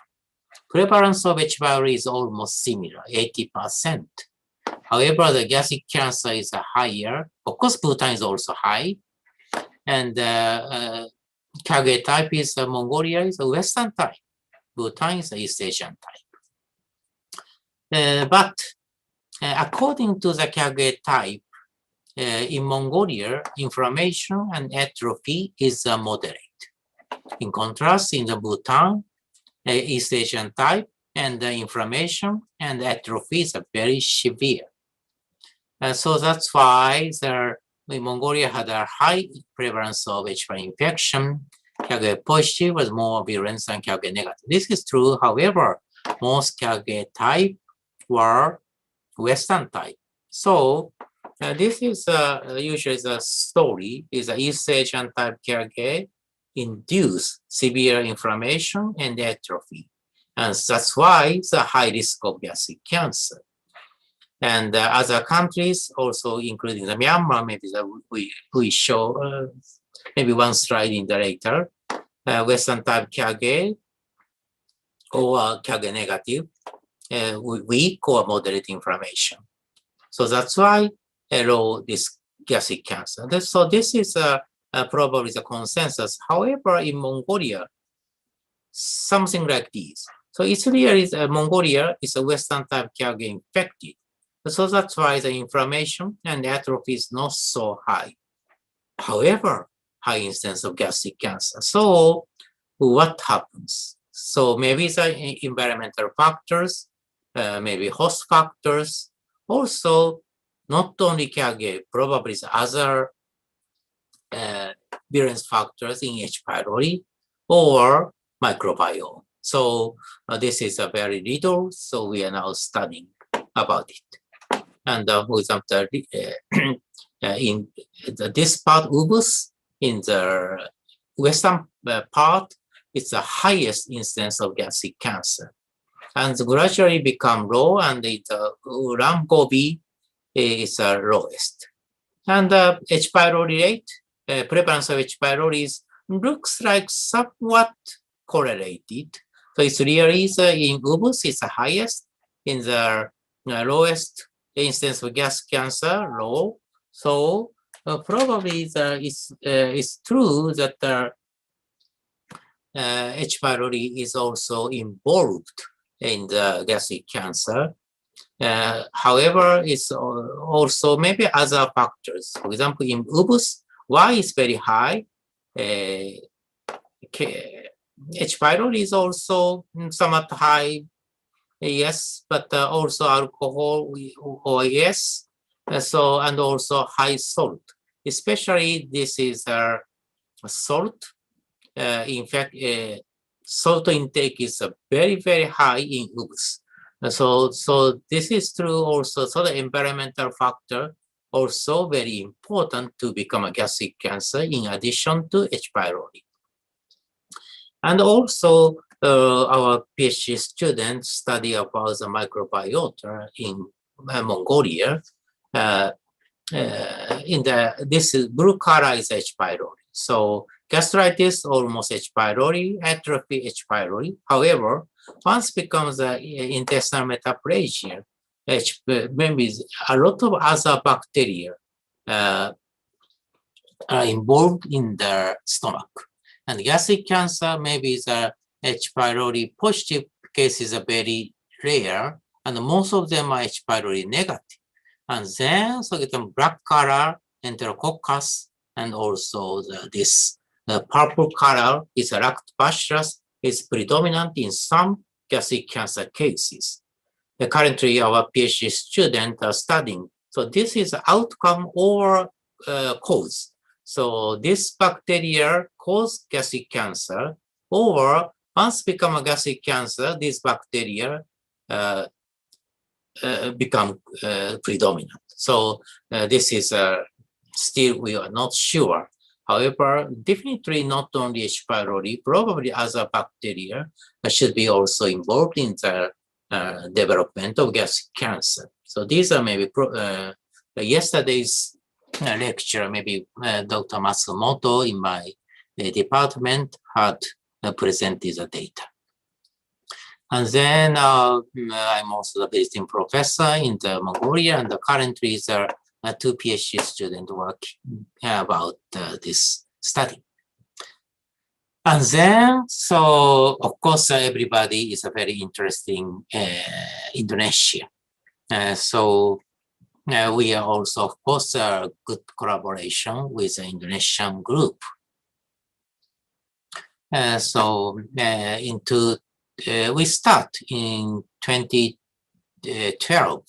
Oita University and Iran University started the collaborations. And then endoscopy survey in various cities and locations throughout Indonesia with our first PhD student, now the Vice President, Miftar, and also Ali Shang in Indonesia University. So we have a very good collaboration. And then, so currently we also start a double degree PhD program very soon. So hopefully we can start this program this year. Maybe the entrance in this autumn. And currently also we have a lot of actual PhD student in Oita University. And so we went, for example, we went to Papua. For example, this is in Papua, probably this is the first survey for the H.pylori infection in Papua with our group, Yoshoya Maoka, and also the Alisham in the Universitas Indonesia. Also, of course, at that time, maybe this is Jayapura, but also we went to Merauke with Rangoon.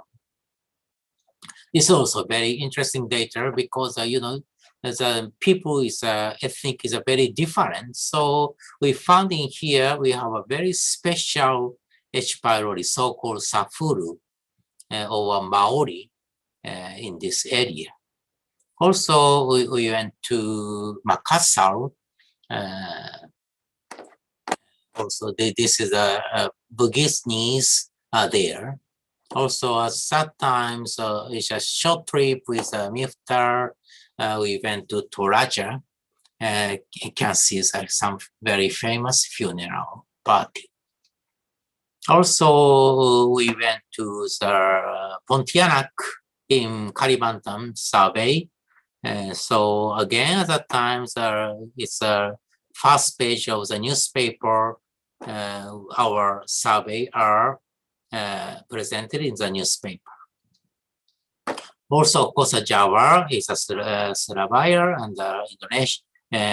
This is in the Jakarta. We are also the survey with a group. And also Sumatra. So we have also the survey. Batak people, we went to the Toba Lake. Also, not only Toba Lake, we went to also the Aceh, also the Ashes Island. So there's many places we went there. So the very interesting data for us is maybe you are most of the audience is Japanese. So it means that you are very safe people. So the prevalence of H. pylori is very surprising, only less than 5%.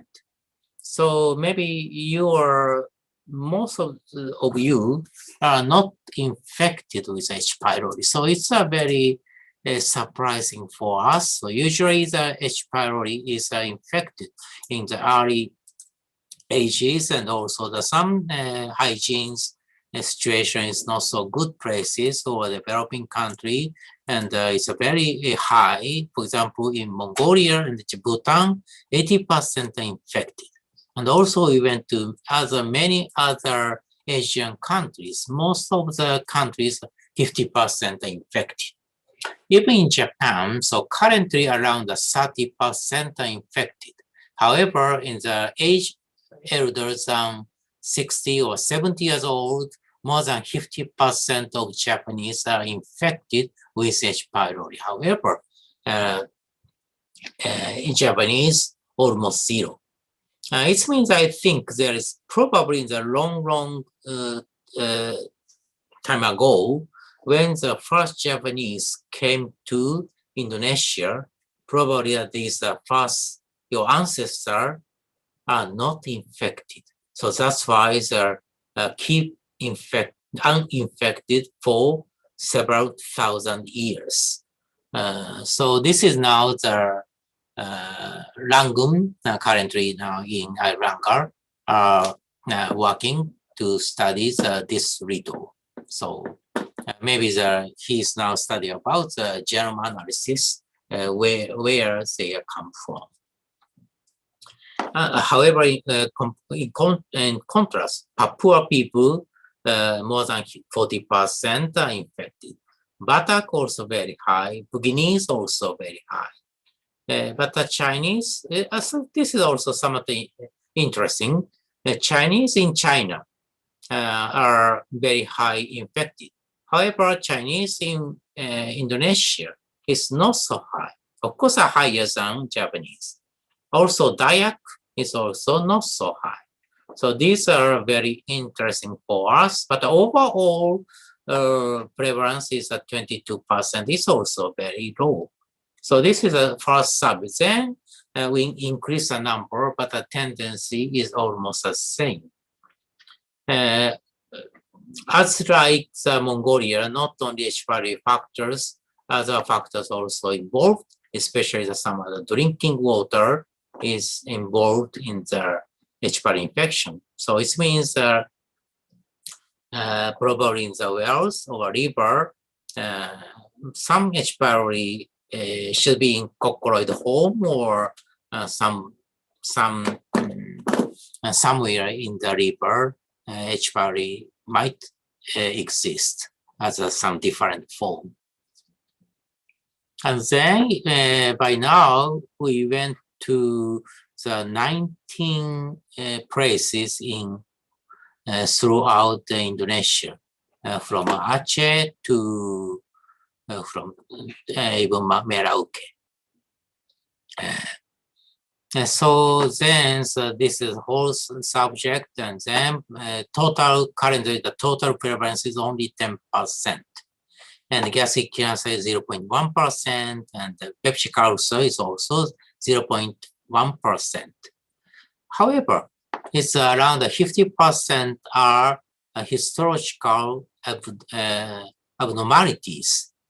So this is also very interesting. So I think that Indonesia is also an ideal country to study microbiome in the stomach.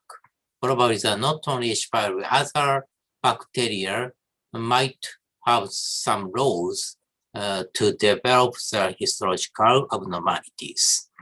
And then depend on some ethnic groups. There is a high risk group, is a Papua, and also the Timor Island, and also the south part of Sulawesi. Should be the very high risk region. In contrast, in Java, it's a somewhat low risk, intermediate, but probably low. And some area is really very low. For example, Aceh, we went to Aceh and we did endoscopy for 40 people. However, no one were infected. So maybe some area is a very low risk for H.pylori and probably the gastric cancer. And then maybe the Rangun had already presented or not, I'm not sure. But in Indonesia also, Rangun had very interesting findings and also published in scientific report 2 years ago. I discussed about the CAG, but CAG is a part of the CAG pathogenicity island. This is a lot of more than 30 genes together have some these kind of the needle construction, so-called the type 4 secretion system. And CAG is goes through this system into the cells. So like the needle. So this is a type 4 secretion system, so-called we call the CAG pathogenicity island, because the GC ratio of the rate of this area is very low. So low GC rate. And then, so currently, so we have the several types. We call this pathogenicity island called the ICE. And then ICE3 type and 4 ABC type.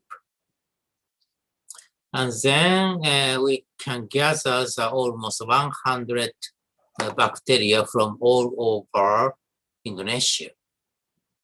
And then first we check the CAG type.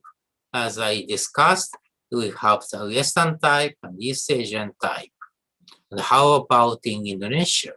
Interestingly, some strain, especially specific in Papua, this is a Jayapura 6 strain of the ABB type. So it means that not usually ABC is Western type, ABD is East Asian type.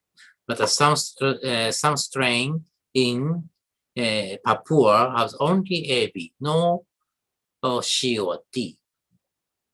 And total, but around 50% or 60% are East Asian type in Indonesia. And there are several others. So Western type around 30%, and this ABB type is 14.5%. However, these are all from Papua Island. So maybe the toxicity is, of course, there is East Asian type, so it's not so low. However, recently the Karutika, our PhD student, found even though the East Asian type Kyage, some part of the Kyage is especially the some pre-EPYIA lesion have some other different from other bacteria in the world. So Indonesian East Asian type is somewhat specific. So this might be the reason even more than 50% are infected with the East Asian type in Indonesia, that maybe the toxicity is not so high. And then the so-called pathogenicity island, we checked the total 3 strains. And Kyage positive strains are almost all. So Indonesia also, most of the strain possess Kyage. However, how about Kyage? Intact Kyage is only 60%. So even the Kyage is positive, so-called needle structure type 4 secretion system is only 55% are intact. And also so-called whether intact or non-intact. Really is a histological finding the activity, inflammation, atrophy, all is intact cases are more severe inflammations.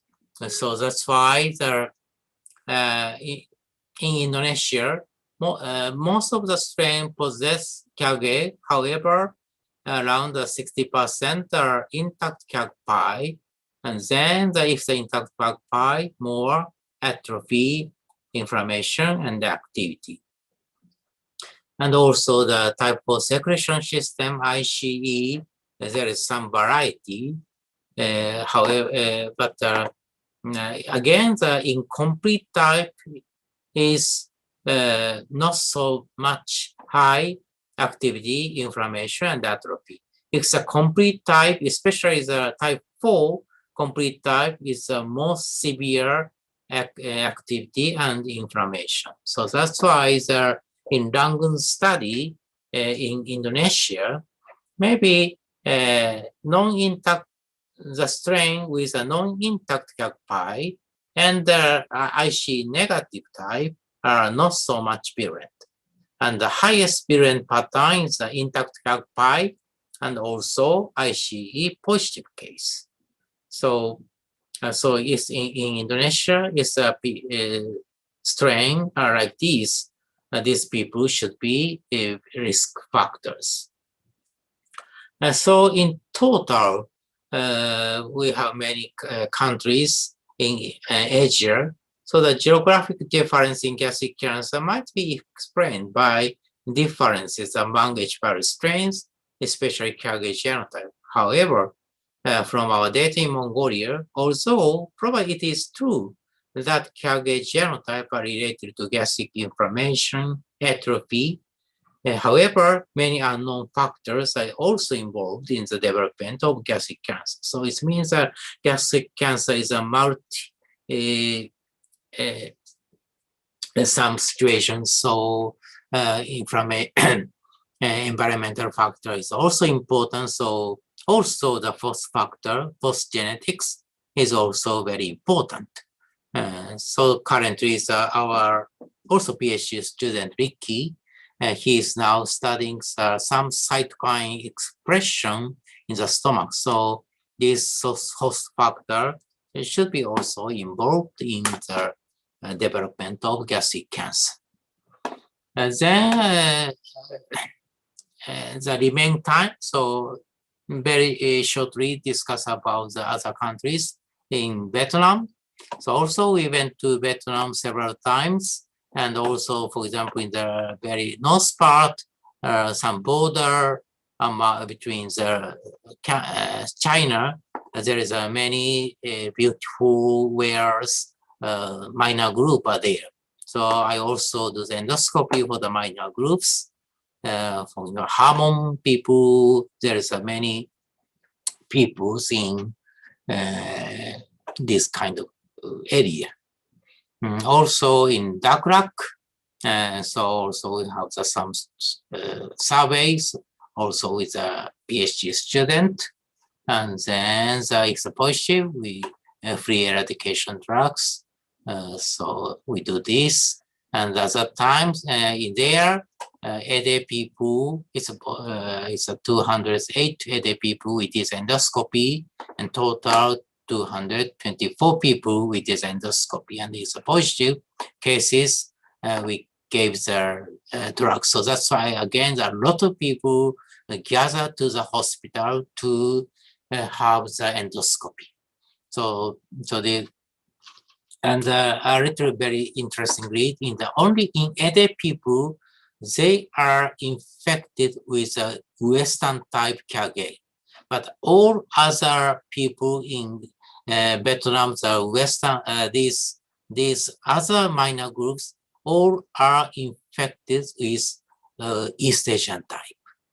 However, only ED is a Western type, and the inflammation is not so high. And then we also went to Myanmar with also the Thai people. The leak is here, so do it.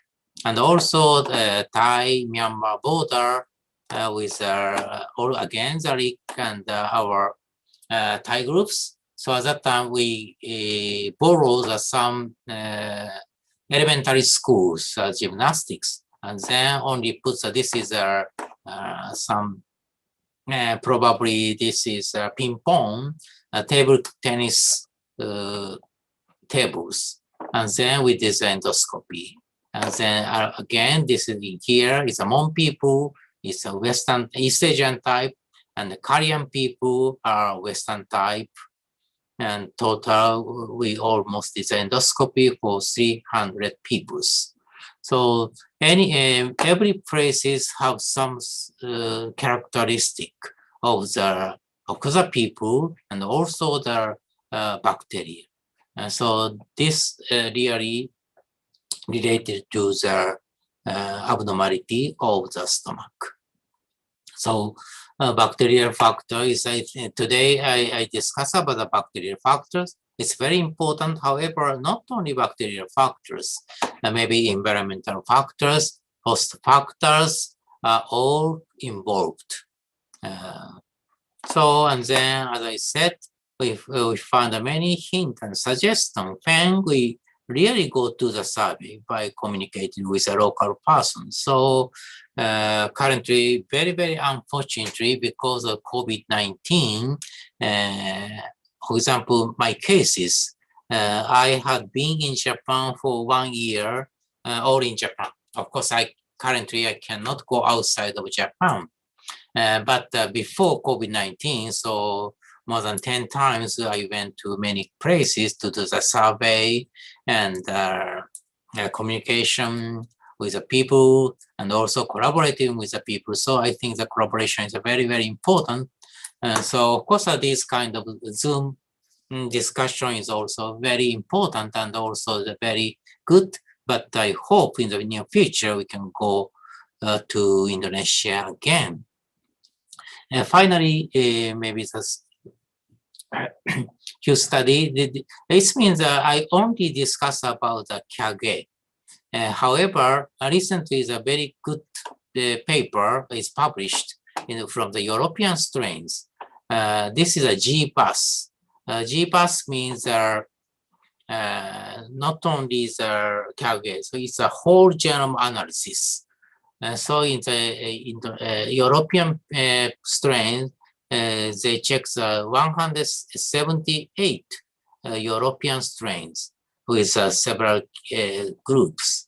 And then they, because we have not so many times, so we shortly discuss and what kind of point mutation are involved with the gastric cancer, because they check the around 50 cancer and the non-cancer. So they found that several genes are involved in the gastric cancer. So we do the same study in Asia. Asia is so-called the East Asian type strains. And so we check the, usually that we know, the if H. pylori infection, some group developing the antral predominant gastritis and then become a dual ulcer. The other group, if H. pylori infection, corpus predominant gastritis and then become a gastric cancer. And so that's why the dual ulcer and gastric cancer is a very opposite spectrum of disease. And so that's why we compare the DU with gastric cancer. So anyways, we have a lot of total set, and then finally 641 strains, and the 201 is a newly sequenced strain from our group, and also including the published group. And then only we pick up the actual real East Asian type strains. So we found that it's 240 strains belong to East Asian type. More than 100 from the Japan, and also 88 strain from Vietnam. And then this is even the gastric cancer and the dual ulcer. In the whole genome analysis, totally it's not so much differences, sharing the same clade in the phylogenetic tree. And so it means no bias. However, when we do the Manhattan plot, there is some mutation are actually related to gastric cancer.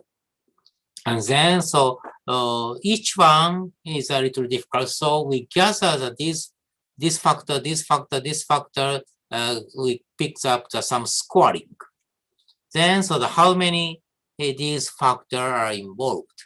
So if so, it's a gastric cancer group, something like this. We can clearly, not so much clearly, but anyways, clearly distinguish gastric cancer specific SNPs compared to the dual ulcer specific SNPs. So not only can now our group think that there is some mutation in the H. pylori might related to gastric cancer. So if we found that this kind of important new virulence factors, this might become a very big finding for us.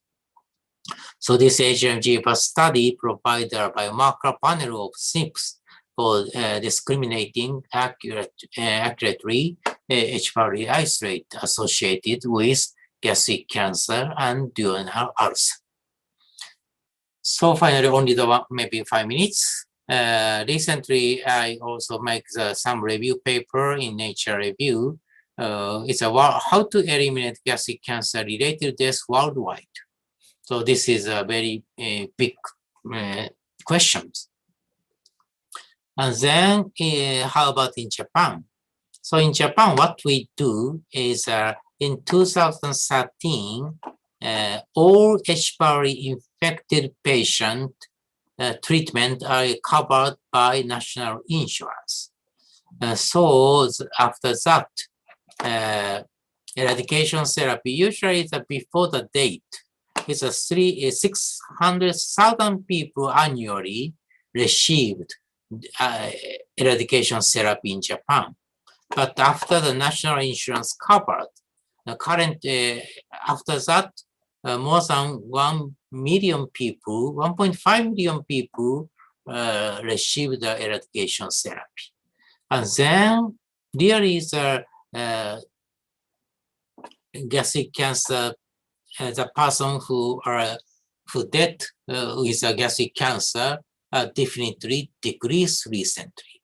So, so this is a Japanese model. It means that we check all people with H.pylori infection, and if it's positive, of course we do the endoscopy to check whether they have the cancer or not. And then all people we treat it. But unfortunately, even in Japan, we use not antibiotic resistance test is not performed. So to tell the truth, without thinking, we give the patient to only the PPI, clarithromycin, and amoxicillin. Recently, we have Takecab, so the new PPI drugs are produced, so that's why the eradication rate is in Japan around 80 to 90% eradicated with these 3 drugs, Takecab and clarithromycin and amoxicillin. Although the antibiotic resistance rate of clarithromycin is currently more than 30%. However, this system is not only allowed in some countries with a very high developed country like Japan, but many other countries is not real. So maybe probably, for example, in Bhutan, Mongolia, maybe we must check some inexpensive performance, some technology to check the antibiotic resistance and virulence factors. So now in my laboratories, we are developing some small systems, very quick system to check the antibiotic resistance or virulence factors. Then, so that some tailored therapy should be important in many other countries. So thank you very much for everybody. So acknowledgement for all our collaborators in the world.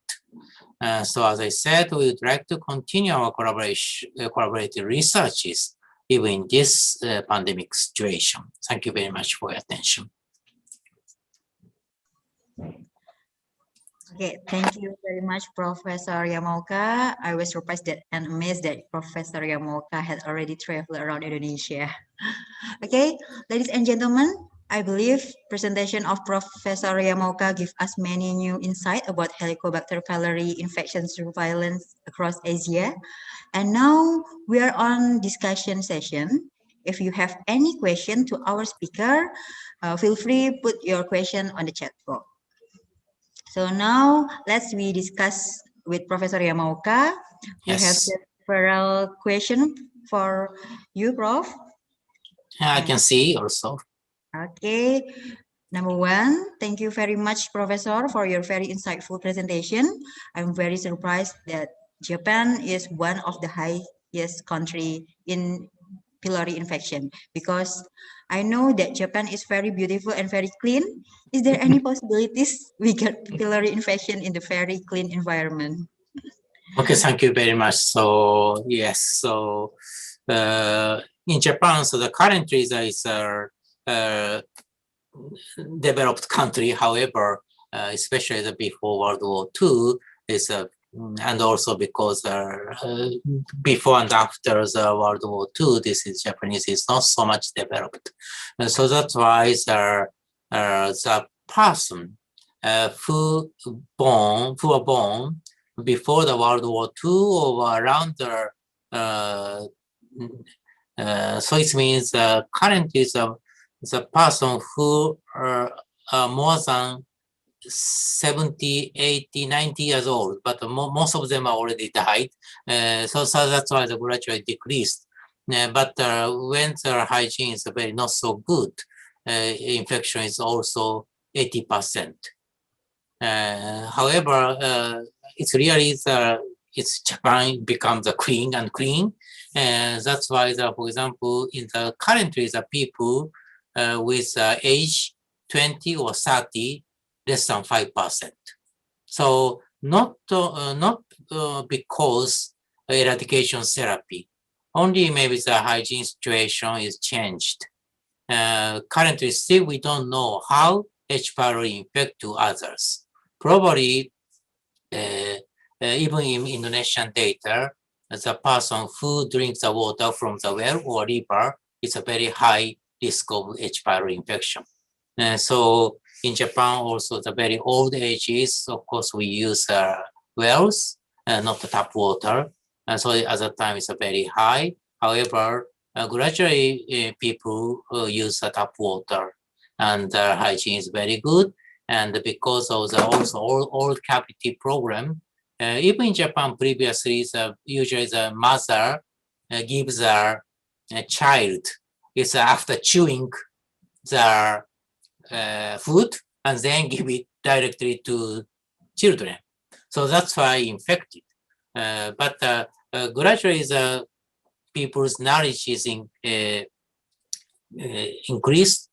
So currently it's less than 30 years old, very, very low, maybe 5% or something. So, and currently the old people, they are infected. So Japanese government recommended to do the check the H. pylori, and if positive, or eradicated. So that's why the but still, of course, Japan, there is a lot of old people. And H. pylori was infected the age less than 5 years old. So currently still is very clean because of a lot of old people living in Japan. So that's why total number is very high, and old age is still infected. So that's why cancer is also very high. But fortunately, we can find cancer in early stage, so the mortality is not so high. However, so it's still very high. So this is our answer. Okay, thank you for your clear answer, Professor. And the second question, is there any differences in eradication treatment between H. pylori eradication in each countries? Because from your presentation, each countries have different type of H. pylori. Okay, so yes, thank you. So, but in general, almost all countries in the world, so most of the people maybe use traditional eradication therapy. It means the 3 drugs, PPI, clarithromycin, and amoxicillin. So this is maybe all over the world. And however, clarithromycin is somewhat expensive in contrast to the metronidazole. So in a little old ages, maybe 10 years ago, almost all countries use PPI, metronidazole, and amoxicillin. Then as a result, most of the countries' resistance rate to metronidazole is very high. For example, many Asian countries, around 80 to 90% metronidazole resistance. So that's why many countries use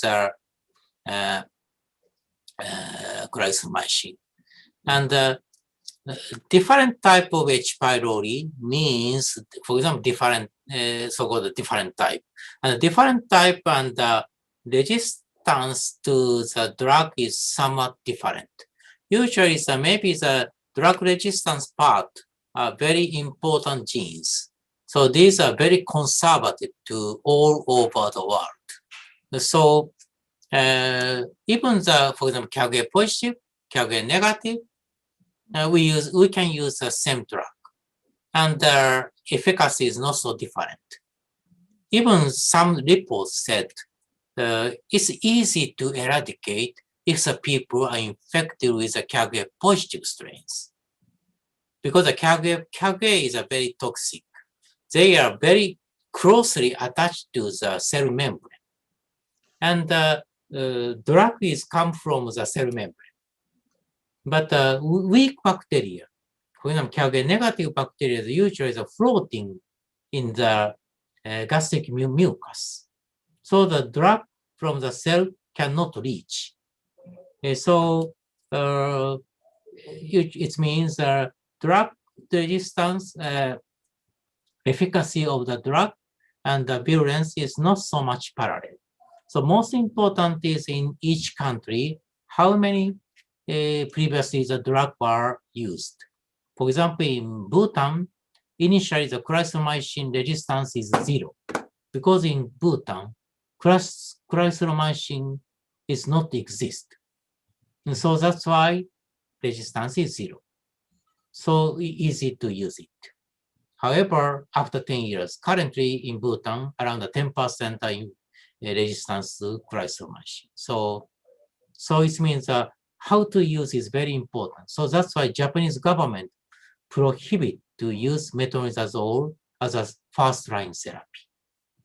Because fortunately in Japan, still the metronidazole resistance is only 5%. So we would like to keep this drug. So that's why the initial use clarithromycin. And it's failed, we can use metronidazole. So something like this. And also in some countries, still we say people use a bismuth. But in Japan, the bismuth is prohibited because there are some other higher side effect. And so each country is, most important is in each country, how much resistance rate in this country is very important, which drug can be used. Of course, the idea is check the resistance. And then if sensitive, we use this drug. If resistance, use other drug. But this is a little time consuming and also the expensive. So easy way to use drug antibiotics is in each country's situation. Okay, thank you. Okay, thank you, Professor. I guess it's very clear explanation about the therapy, eradication therapy. And the last question is from Rizkia Amalia. Thank you for your very insightful presentation, Sensei. I saw in your presentation that there are 2 types of KA expression, which lead to mild cytotoxic and highly severe cytotoxic. What is the main factor of this different expression? Is any mutation play an important role in this case? Okay, so then we have 2 KAGE. It means one is a Western type and one is East Asian type. So this is this KAGE protein. In this KAGE protein is a H.pylori protein. So this structure is very different. And so it's a KAGE positive strain and the East Asian type strain. So this A, B, D, and this there is some tyrosine phosphorylation site. And this site, there is many host factor bind to this tyrosine part. And then disturbs the cell signaling. So NF-kappa B or many other signaling are changed. So then also, so this means not the KAGE expression. So if the KAGE is completely 2 type, and if the East Asian type, there is some site difference, especially the tyrosine phosphorylation site. And then this is phosphorylated. Once phosphorylated, many host factors are attached to this part. And then so that this KAGE and host factor sub-combinations, some complex have some disturb the cell signaling. And then, for example, the most important is cytokine interleukin 8. If the KAGE positive, a lot of interleukin 8 is produced. And so interleukin 8 means neutrophil activating factors. And so that's why the neutrophil is activated. And then also there is many other cytokines that are produced. So this is somewhat a mechanism to KAGE type is induced. So in contrast, in the Western type, it's a tyrosine phosphorylation site. This ability is not so strong. So even though this is phosphorylated and bind to the some oncogenes or some factors, not so much power to induce cytokines or not. So probably this is the reason, but of course there is many other factors also involved. Thank you very much. Okay, thank you very much, Prof. Yamaoka. I hope this guy satisfied with this answer, as I do. Okay. Thank you. That's a great discussions. And for all participants, thank you for your active participation. I hope you all enjoyed and got many benefits as I do. And before reaching the end of this session, there are photo session. We would like to capture our screen as a documentation in this workshop. So to all the speakers and participants, please turn on your camera. And committee ready?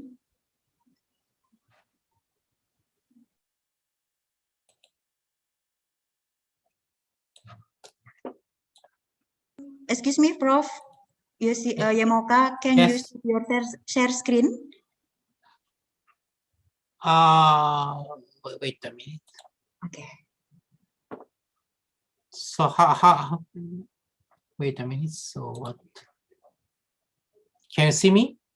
Wait a minute. Okay. Okay. Okay. Okay. For all, ready? Committee ready? 1, 2, 3. Okay, again, one more.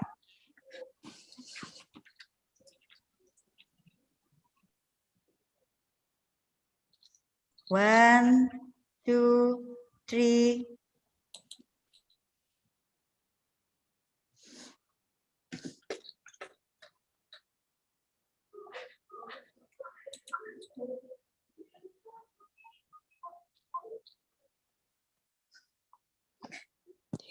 What is this?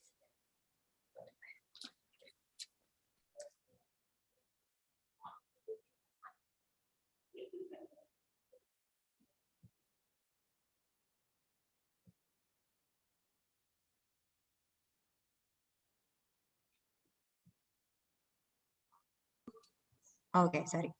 Okay, thank you for all the speakers, Dr. Yudit and Professor Yamaoka for the insightful sharing, and to all the participants in this session.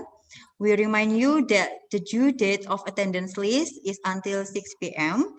And also all participants from YouTube, please fill the attendance list and the link will be shared in comment chat box. Finally, I hope to see you again in the next workshop. Please do stay safe and stay healthy. For the next session, Dr. Camelia will be the moderator. Thank you very much. And Assalamualaikum warahmatullahi wabarakatuh.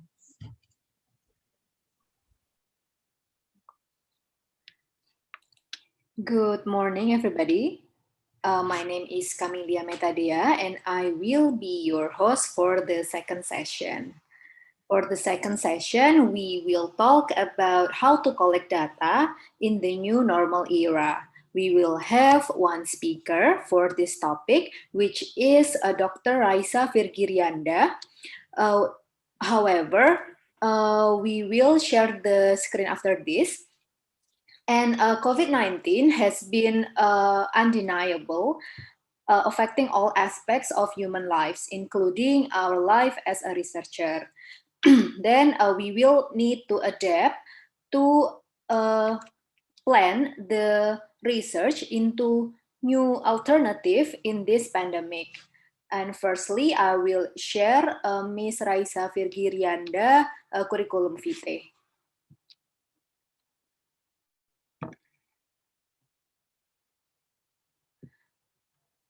Okay, so Dr. Raisa Virgirianda is now a general practitioner in Siti Khadijah Hospital in Sidoarjo, Indonesia, which is a town near Surabaya in East Java. She graduated from Universitas Airlangga as a medical doctor in 2018. She had received few awards, and the first one is the latest one is in 2020. It is for the award second poster in Virtual Indonesian Digestive Disease Week, or IDDW.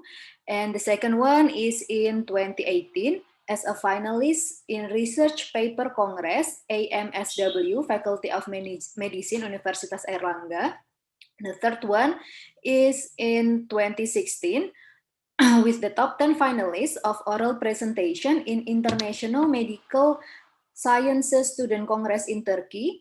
The conference presentation, she had several also in 2020. She present by the topic of the anti-polio antibody of Serlepidemiology survey among high school students in Bangkalan and Kediri district in Pediatric Infectious Disease Week. In 2019, she had the title of Religion as Spiritual Support in Indonesia Palliative Care in Asia Pacific Hospice Palliative Care Conference, and also peripartum cardiomyopathy and massive transfusion due to postpartum hemorrhages in Erlangga Cardiovascular International Conference Continuing Medical Education 12. She had few writing experience. The most recent is in 2020, the anti-polio antibody of Serlepidemiology survey among high school students in Bangkalan and Kediri district. The second one is a case of increased dose of anticoagulant in COVID-19 associated coagulopathy patient beyond clinical guideline. And the third one is mapping the epidemiological distribution and incidence of hepatitis A virus outbreak in Pacitan district, East Java province, Indonesia, an outbreak report.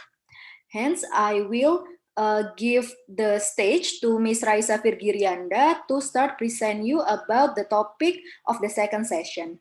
Ms. Raisa, please do so.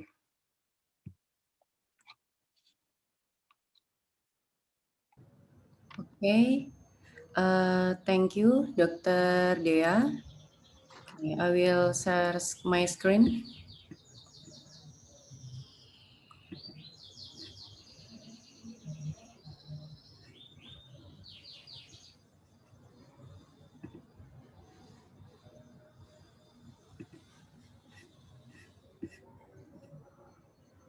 Can you see my screen?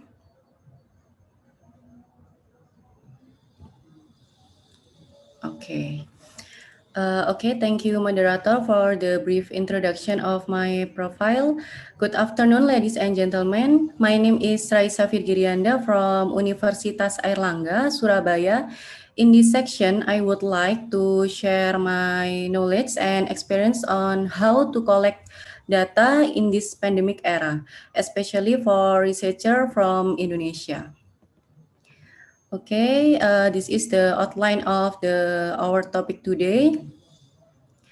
Introduction, types of research data, primary data and secondary data,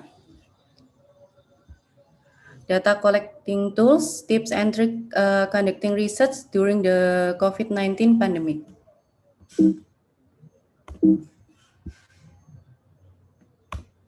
Okay. The worldwide COVID-19 outbreak has caused major tragedies and posed real challenge to countries' healthcare system. Data has become an important instrument in research to be published.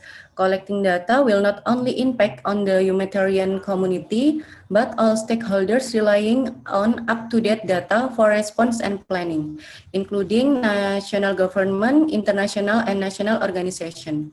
But how do we make sure to get workable primary and secondary data for publication? Okay.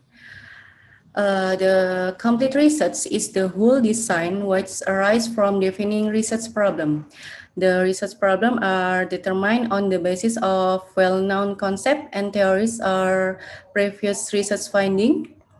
Then make a hypothesis, data collection and analysis until to the report writing. We will talk more focus in data collection, especially in the pandemic era.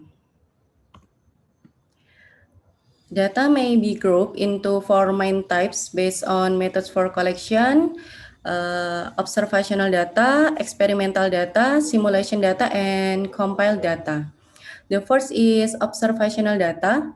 Observational data are captured through observation of a behavior or activity.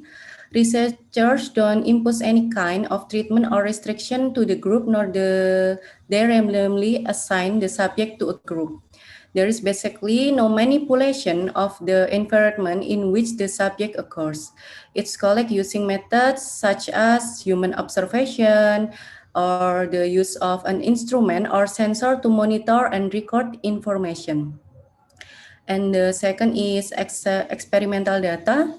Experimental data are collected through active intervention by the researcher to produce and measure change or to create difference when a variable is altered.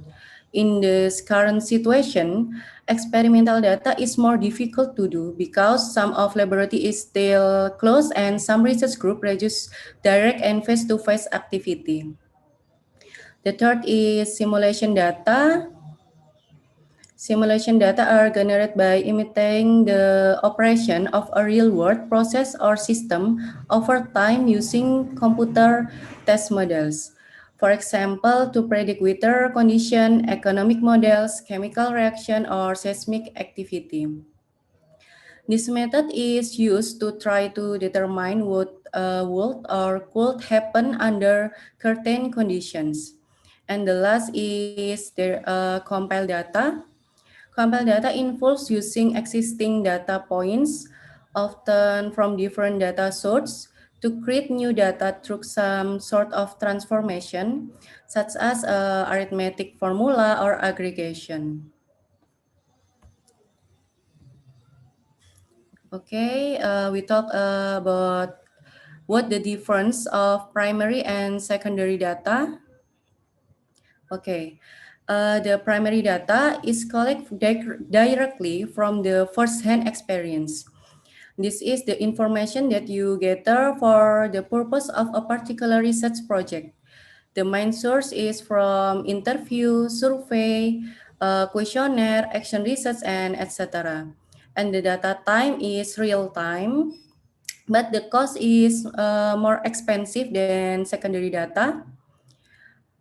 And in primary data, you are the owner of the data. Thus, the information can remain hidden from the competition or competitor.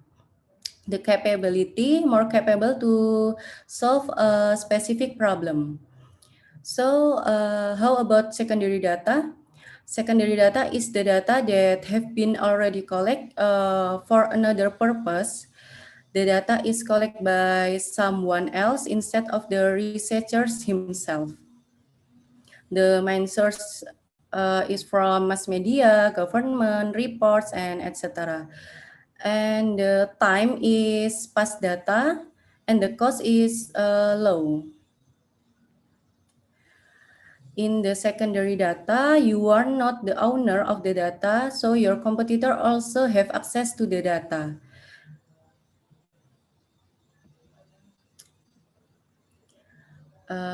We talk about qualitative and quantitative data. Qualitative data is expressed in words. It used to understand concept, talk, or experience. This type of research enable you to gather in-depth insight on topics that are not well understood. The data collecting tools such as observation, interview, movie recording, document, letter, and etc. And quantitative data is expressed in numbers and graphs. It is used to test or confirm theories and assumptions. This type of research can be used to establish generalizable fact about a topic. The data collecting tools such as closed question, surveys, statistic, and registration.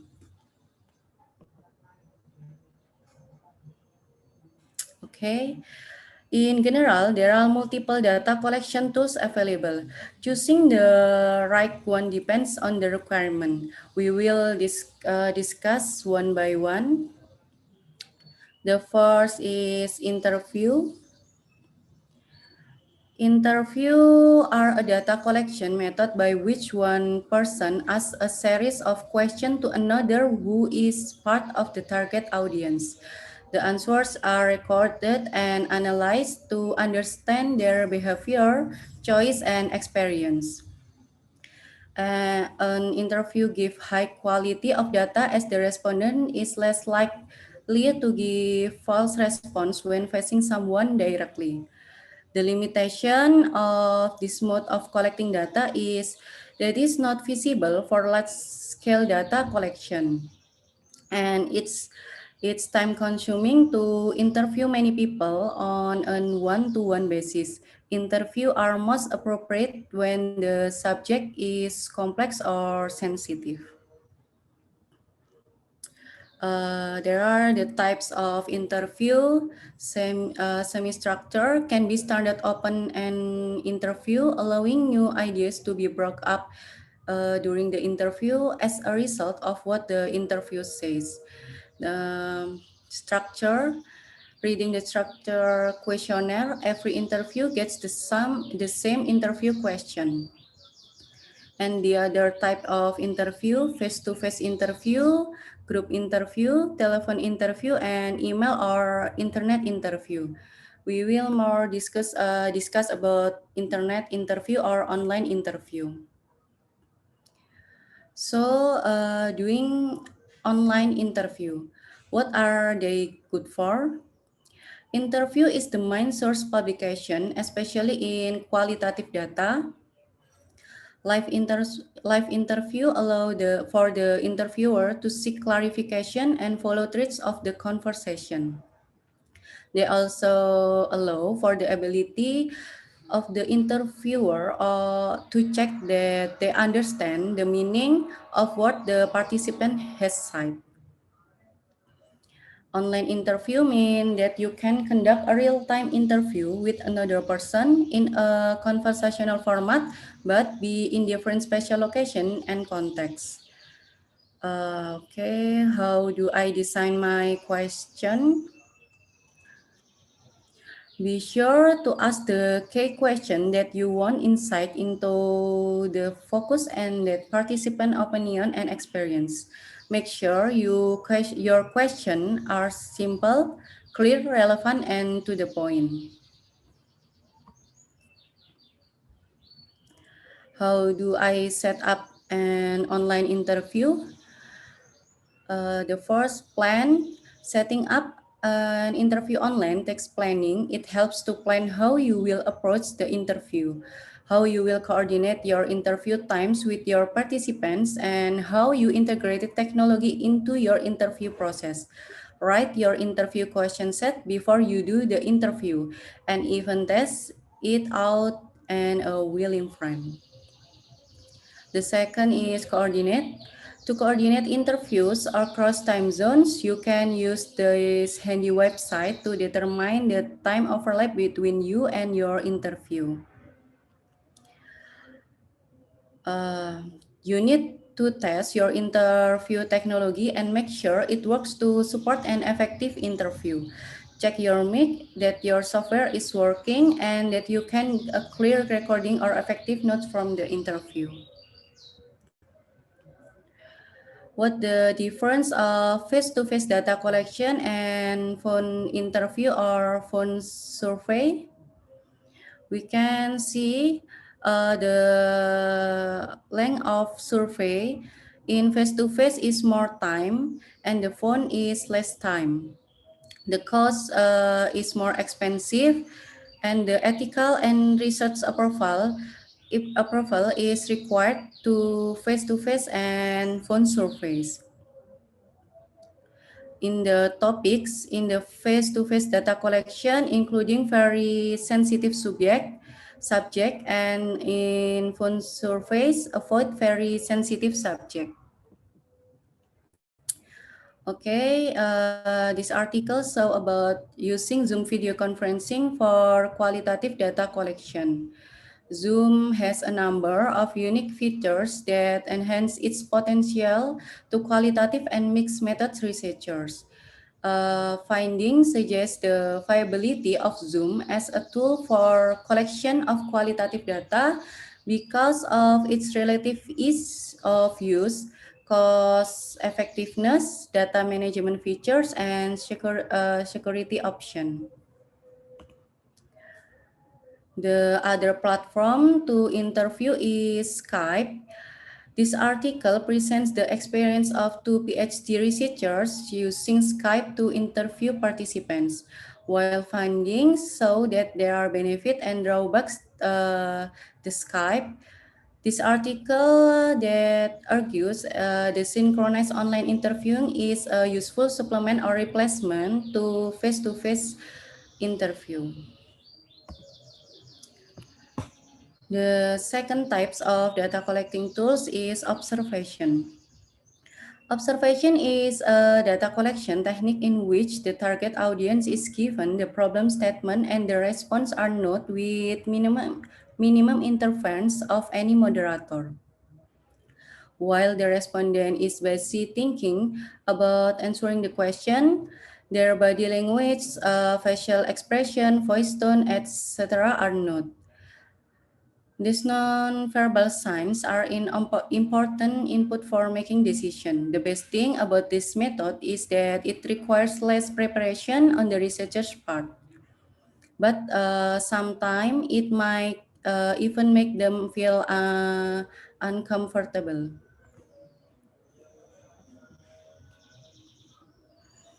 We can using the checklist and rating scale instrument to observe. Okay, a checklist instrument enable the observer to note to only whether a trait is present or not, yes or no. The list of items in the checklist may be continuous or divided into groups of related items. Rating scale refers to a scale with a set of opinion, which describes varying degree of the dimension of an attitude or phenomenon being observed. Rating scale measure how much or how well something happened, where generally quantitative and qualitative terms are used to judge the performance. This article show about a drone is very helpful to observe the COVID-19 spreading in remote area. It collects to the substantial amount of data in a period and helps to take appropriate action and when required. The third types of data collecting tools is surveys. Surveys are a list of questions designed in such a way that they touch upon various features of a product and service. It's collected from a sample of respondents that took a survey. Based on data collect, various analytical algorithms are run and reports are generated. Often in large multiple teams use the reports and so need to be shared with many people. There are three difference about phone surveys, online surveys, and in-person interview. Phone surveys cost is much or a little more than online surveys. Contacting respondents via the phone medium requires less effort and manpower than the face-to-face survey medium. But the main drawback of conducting telephone survey is that establishing a friendly equation with the respondent. The second is online survey. Online survey are the most cost effective and can reach the maximum number of people in comparison to the other mediums. The performance of the survey is much more widespread than the other data collection methods. In situations where there is more than one question to be asked to the target sample. in-person interview or face-to-face medium is much more effective than the other mediums to gaining information from respondents because respondents usually tend to trust the surveyors and provide honest and clear feedback about the subject in hand.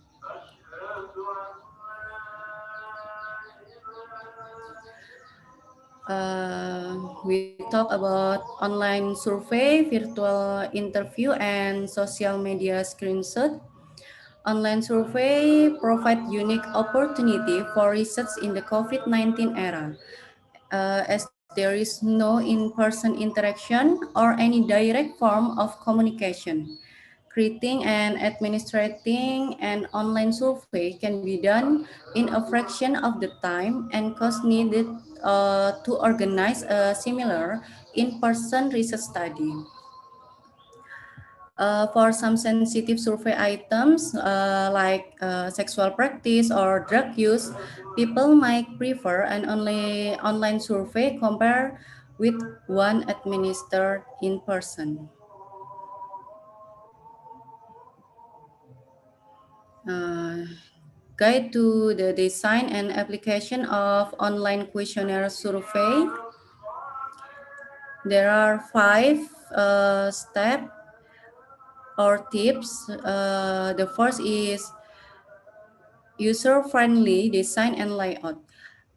Visual presentation is essential and also strong response rates lead to longer download times of large files must be considered. Research participants always prefer a tool which is easy to follow and complete. The format of the questionnaire, therefore, should be easy for the participant to navigate around and should need only a minimum of computer skills for their completion. The item should be short, clear, and easy to read by the participant. The second is selecting a survey participant. This is the mind of questionnaire. An easy access to survey for all participants is essential in any online questionnaire survey. Therefore, an online questionnaire may be appropriate only for a certain age groups. For example, an online study among elderly population would not be appropriate of the proportion of elderly who access or use internet is slow. The third, avoiding multiple response. Another important feature of the online survey design is the ability to avoid multiple response. This is particularly challenged when incentives are provided to the survey participant. And then data management. Generally, online survey platforms offer convenient and reliable data management. By design, online survey format protects against the loss of data and facilitates data transfer into a database like Excel, Microsoft Word, and SPSS for analysis.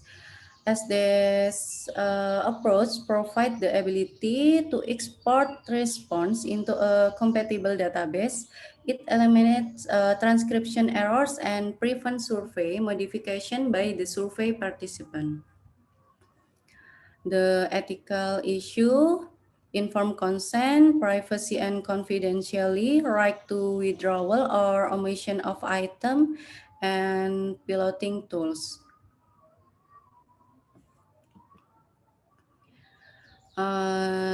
This article saw about administer and collect medical questionnaire with Google document, and the conclusion is Google Docs can serve as an efficient and free platform to administer questionnaire to a clinical population without sacrificing quality, security, and fidelity of data. And another article, Google Form is an online survey platform which provides their service of creating survey forms, receiving response, and analysis of data free of cost. We use this platform to describe example. Okay, the types of data collecting tools, usage data. There are a range of resources available for secondary research. The most well-known are the first published statistic, published text, media, and personal document. In an environment where collecting primary data is difficult, secondary data may provide sufficiently detailed or granular information to guide some decision. So where we can find the secondary data? We can find the data from the hospital or clinical medical record, clinic administration data, health minister organized survey, Indonesian Family Life Survey, Statistic Bureau, meteorology and geophysics data, social insurance company. In medical record, we need to require ethical clearance, access only with approval of doctor or directly involved in the care and treatment of the patient, and the demography data and clinical data from medical record. We collecting the demography like address, ethnic, gender, and the clinical data about the complaint of patient, physical examination, the diagnosis, length of treatment, time to complication, and the outcome of patient. Research strategies that results in optimal data collection from the patient medical record. The first is the development of a data collection tool begin with the investigator's assessment of whether the necessary data are available in the patient medical record. This assessment is most often based on previous experience and in collaboration with clinical staff, the ideally nurse who document most frequently in the medical record. The use of a coding manual guiding data collection from the medical record. The data collection tool must be systematically organized and easy to use. The tool might employ the use of charts and tables to organize the data collection. The selection, training, and management of a research team of data abstractors. Investigators need to strategize when selecting data abstractor based on who has enough clinical and research experience to understand the work and navigate the medical record. More importantly, investigators will optimize data collection from the medical record by selecting data abstractor who are clinically experienced, interested in research, willing to learn, and able to be trained to follow the data collection protocol. And the last is ensuring and reporting.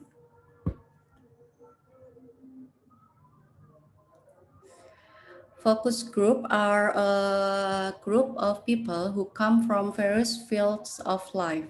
They are subject to a group discussion in the presence of a moderator. As people come from different backgrounds, it leads to exploring various angles to talks.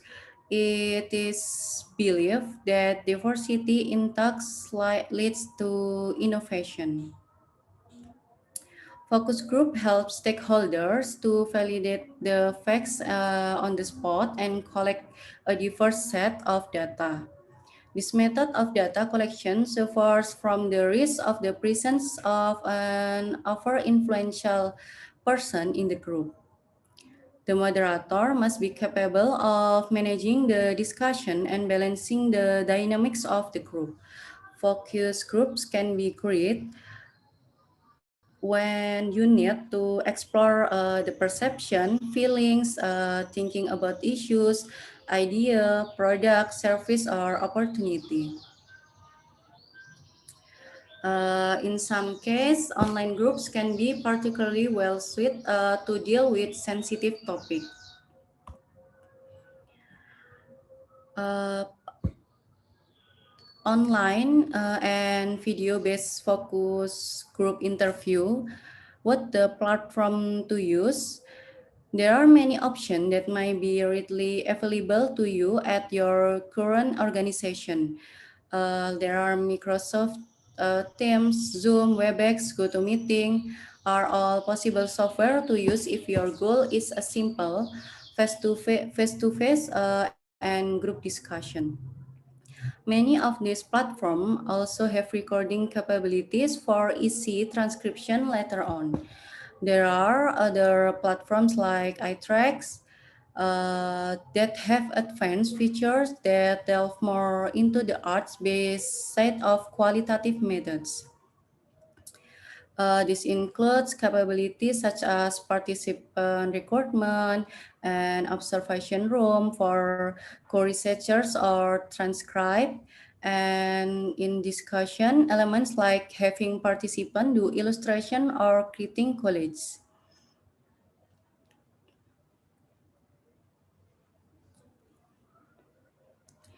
And make sure to record some software to help record your screen on audio like OBS Studio, Flashback Express, and etc.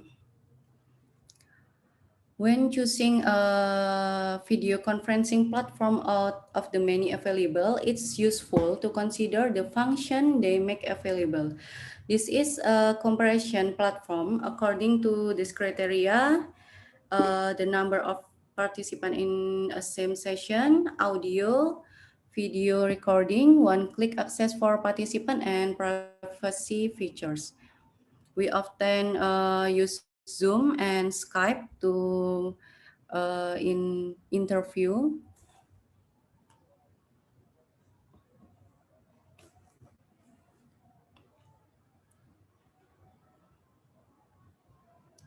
The sample size and other consideration for online focus group. Optimal to cap your focus group at around 6 participants and set up some ground rules for the group discussion. Encourage participants to move to a quiet or secluded location away from distraction. Have them make use of things like text chat or hand raising, since it can be more difficult to interject over a video feed. Ensure before the session starts that everyone is successful. Lastly, make sure you obtain video recording consent forms. This article so about online focus group as a tool to collect data in hard to include population. The conclusion, the findings show that online focus group methodology is feasible tool for collecting qualitative data within the setting of pediatric oncology. Okay. This is the tips and trick conducting research during the COVID-19 pandemic. The first is prepare to work remotely. Don't leave mission critical information on paper in your office or lab. And then make sure you have a laptop, charger, webcam, contact information for team members, and access to any electronic materials you'll need. Work with your university to ensure that you're using proper encryption and other security protocol when you are analyzing and storing data off-site. Consider having calls to your study project line, forward to a project staff person's cell phone. And then check in with your program officer.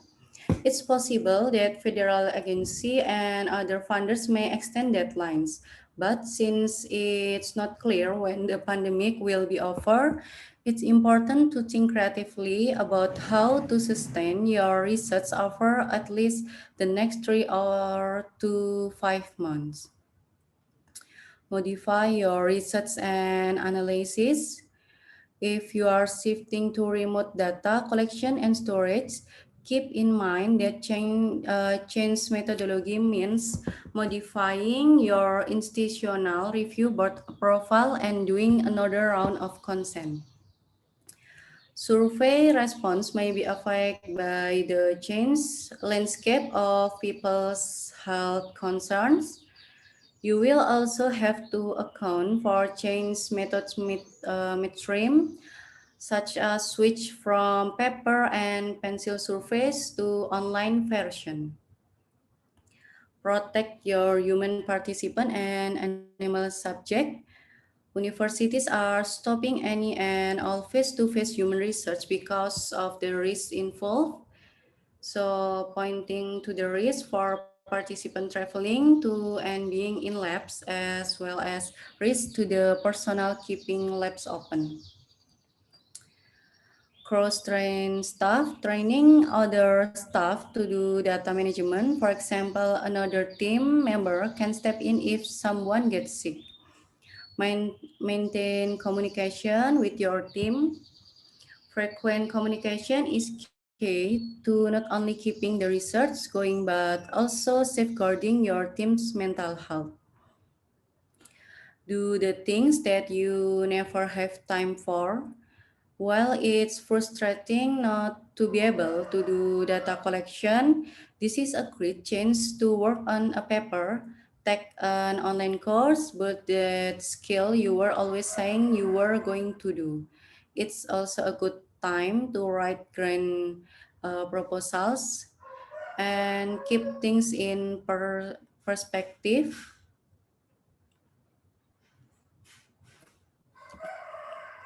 Okay, the last slide.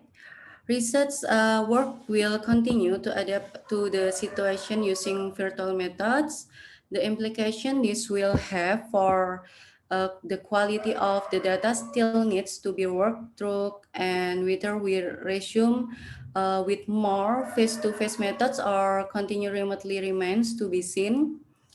Interestingly, the stay-at-home policy may give people more time to work on their research outputs, thus increasing the quality of the research post COVID-19. And the last, it isn't all, but we just have to adapt and stay positive.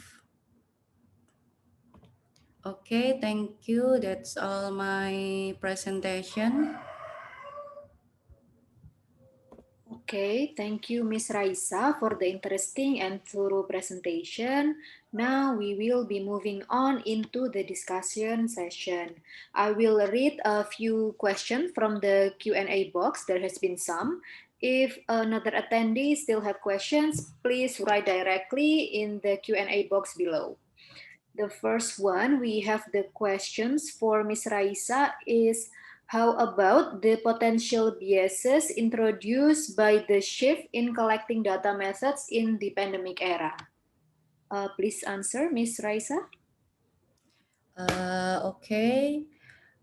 Thank you for the question. Maybe relying on data gathered solely through one app or is introducing a statistical bias into analysis of a particular issue. Difference in individuals' access to the internet or to mobile phones could affect the way that different population are represented. With the conclusion based on this scale data potentially reinforcing inequality. And then maybe in the online interview personal bias can sometimes affect both the direction of the interview and the participants response. Positive or negative response to comments made by the participant can approval or disapproval and will influence the data gathered.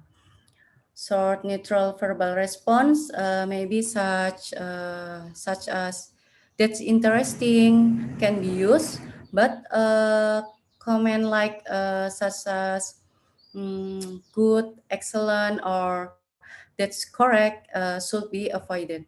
This is also applies to non-verbal communication, such as nodding or frowning, and maybe body language. Okay. Okay, thank you. Very elaborate, Miss Raisa. And I will be moving on into the next question. Yes, this is the question from Miss Lisa Novia. Thank you for the great explanation. I want to ask for Miss Raisa about online survey. How can we avoid multiple or double response in questionnaire result? Thank you. Okay, it's about the questionnaire. This is a particularly problem when incentive are provided to the survey participant. So, in order to minimize this problem, online survey can design should be able to include a feature that enable to register interest participant through their email, and in the first stage, so that the online tool will be able to assign a unique participant number, which will minimize the chance of multiple enrollments into the study. And then maybe a personalized link to access the online questionnaire can be sent to participant email address. Okay, so maybe for this type of questionnaire, we should sign in first into an email so that we won't be able to fill the questionnaire twice. Is that so, Miss Raisa? Okay, and then another question from Rama Azalix. Dr. Raisa, I want to ask, I have planning about my research about knowledge of nutritional status in the village which has no signal. Is my preferred remote data collection method feasible in the current condition? Thank you. Okay, nice question. Um, Maybe we can, there are some points to consider the method collection for feasible in current climate or no. The first three points. The first is if researcher participants are to be involved, will they be able to take part? And the second, does the research require technology that only a limited number of participants will have access to? And the last is maybe, is it reasonable to ask participants to make arrangement for this data collection? If the answer is no, you may have the alternative method. Think again what the creatively and alternative data collection. Maybe I want to tell about my experience when I collecting data in Bawean Island in pandemic era, about uh, the something that need a questionnaire to the mothers, and I give the questionnaire to the participants who is the mother in primary healthcare and posyandu, and then I cannot face-to-face interview to the mother, so I teach and training midwife coordinator to replace a researcher in conducting interview in field. And then midwife interview the participant about the structure questionnaire that we make, and the research team still interview. I mean the research team always monitoring and follow up until the research finish.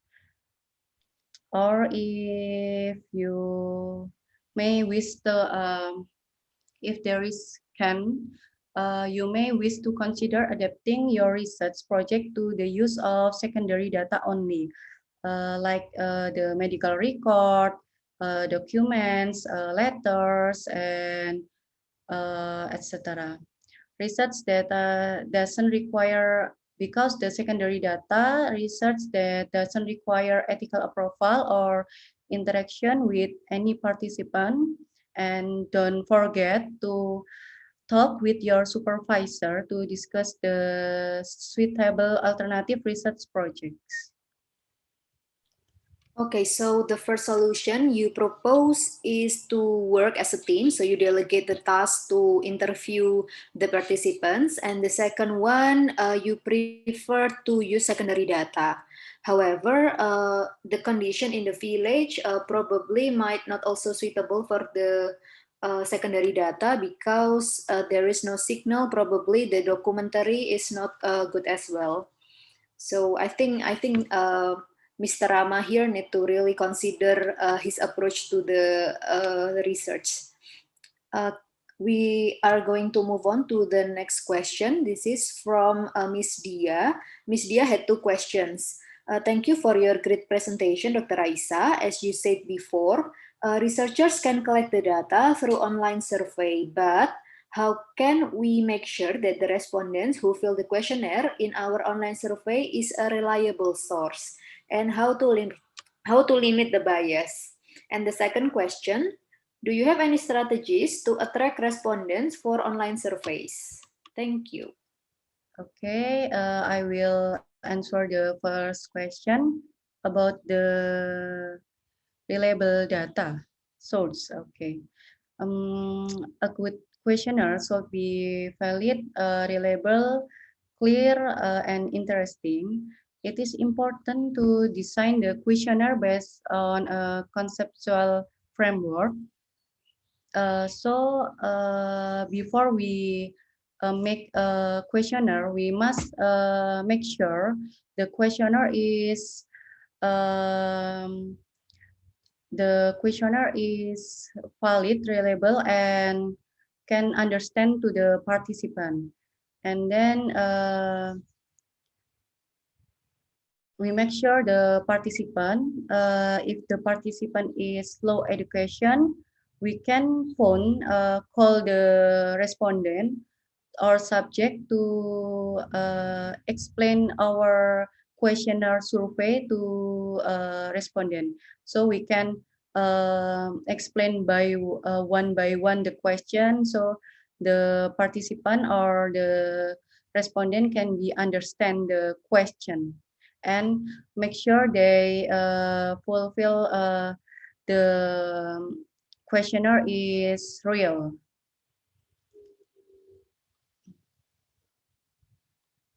And the second question, what? Second question? Yes. Can you repeat the second question? Do you have any strategies to attract respondents for online surveys? Okay. Maybe the online survey, no, current situation is most effective to get the data, collection data for all participants, and we can get some tricks, yes, some tricks to get the more participant to uh, be our respondent. Maybe we can make sure the participant feel special like express our appreciation for their participation to be our respondent. We say thank you and like say thank you and like please take for 5 minutes to complete our survey and don't wasting a time many time to complete our survey. And then maybe we can give some gift or door prize if the one or three the best or no or the best is the respondent. Okay, I think I have read all of the questions. Thank you for the clear and elaborate explanation, Ms. Raisa. To all the participants, don't forget to fill the attendance list, which already be sent into the chat box. The attendance list, it can be filled until 6 p.m. Jakarta time. I will share the poster for the second session. for another workshop, we still have 2 days. It's tomorrow and the day after. We still hope to see you.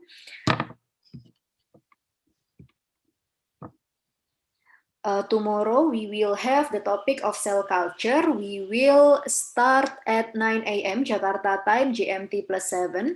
We will have 4 speakers tomorrow. It's Miss Astri, Miss Famine Subsomong PhD, Miss Kartika Afrida Fauzia MD, and Mr.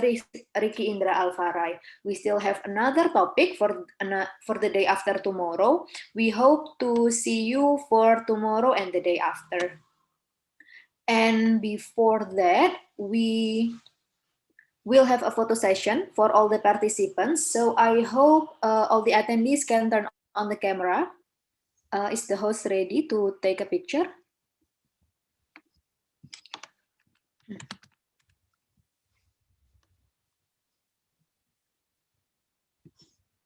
Okay, please turn on the camera for all the attendees. The host can confirm to me if you're ready to take the picture.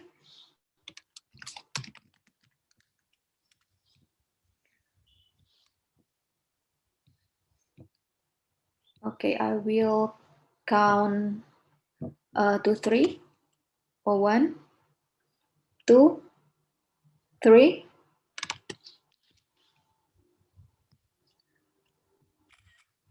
Okay. Another picture for the host. Ready? 1, 2, 3.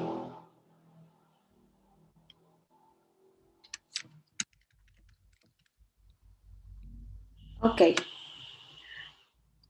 We surely hope you could join us tomorrow and the day after. We hope you get a lot of knowledge from today's session.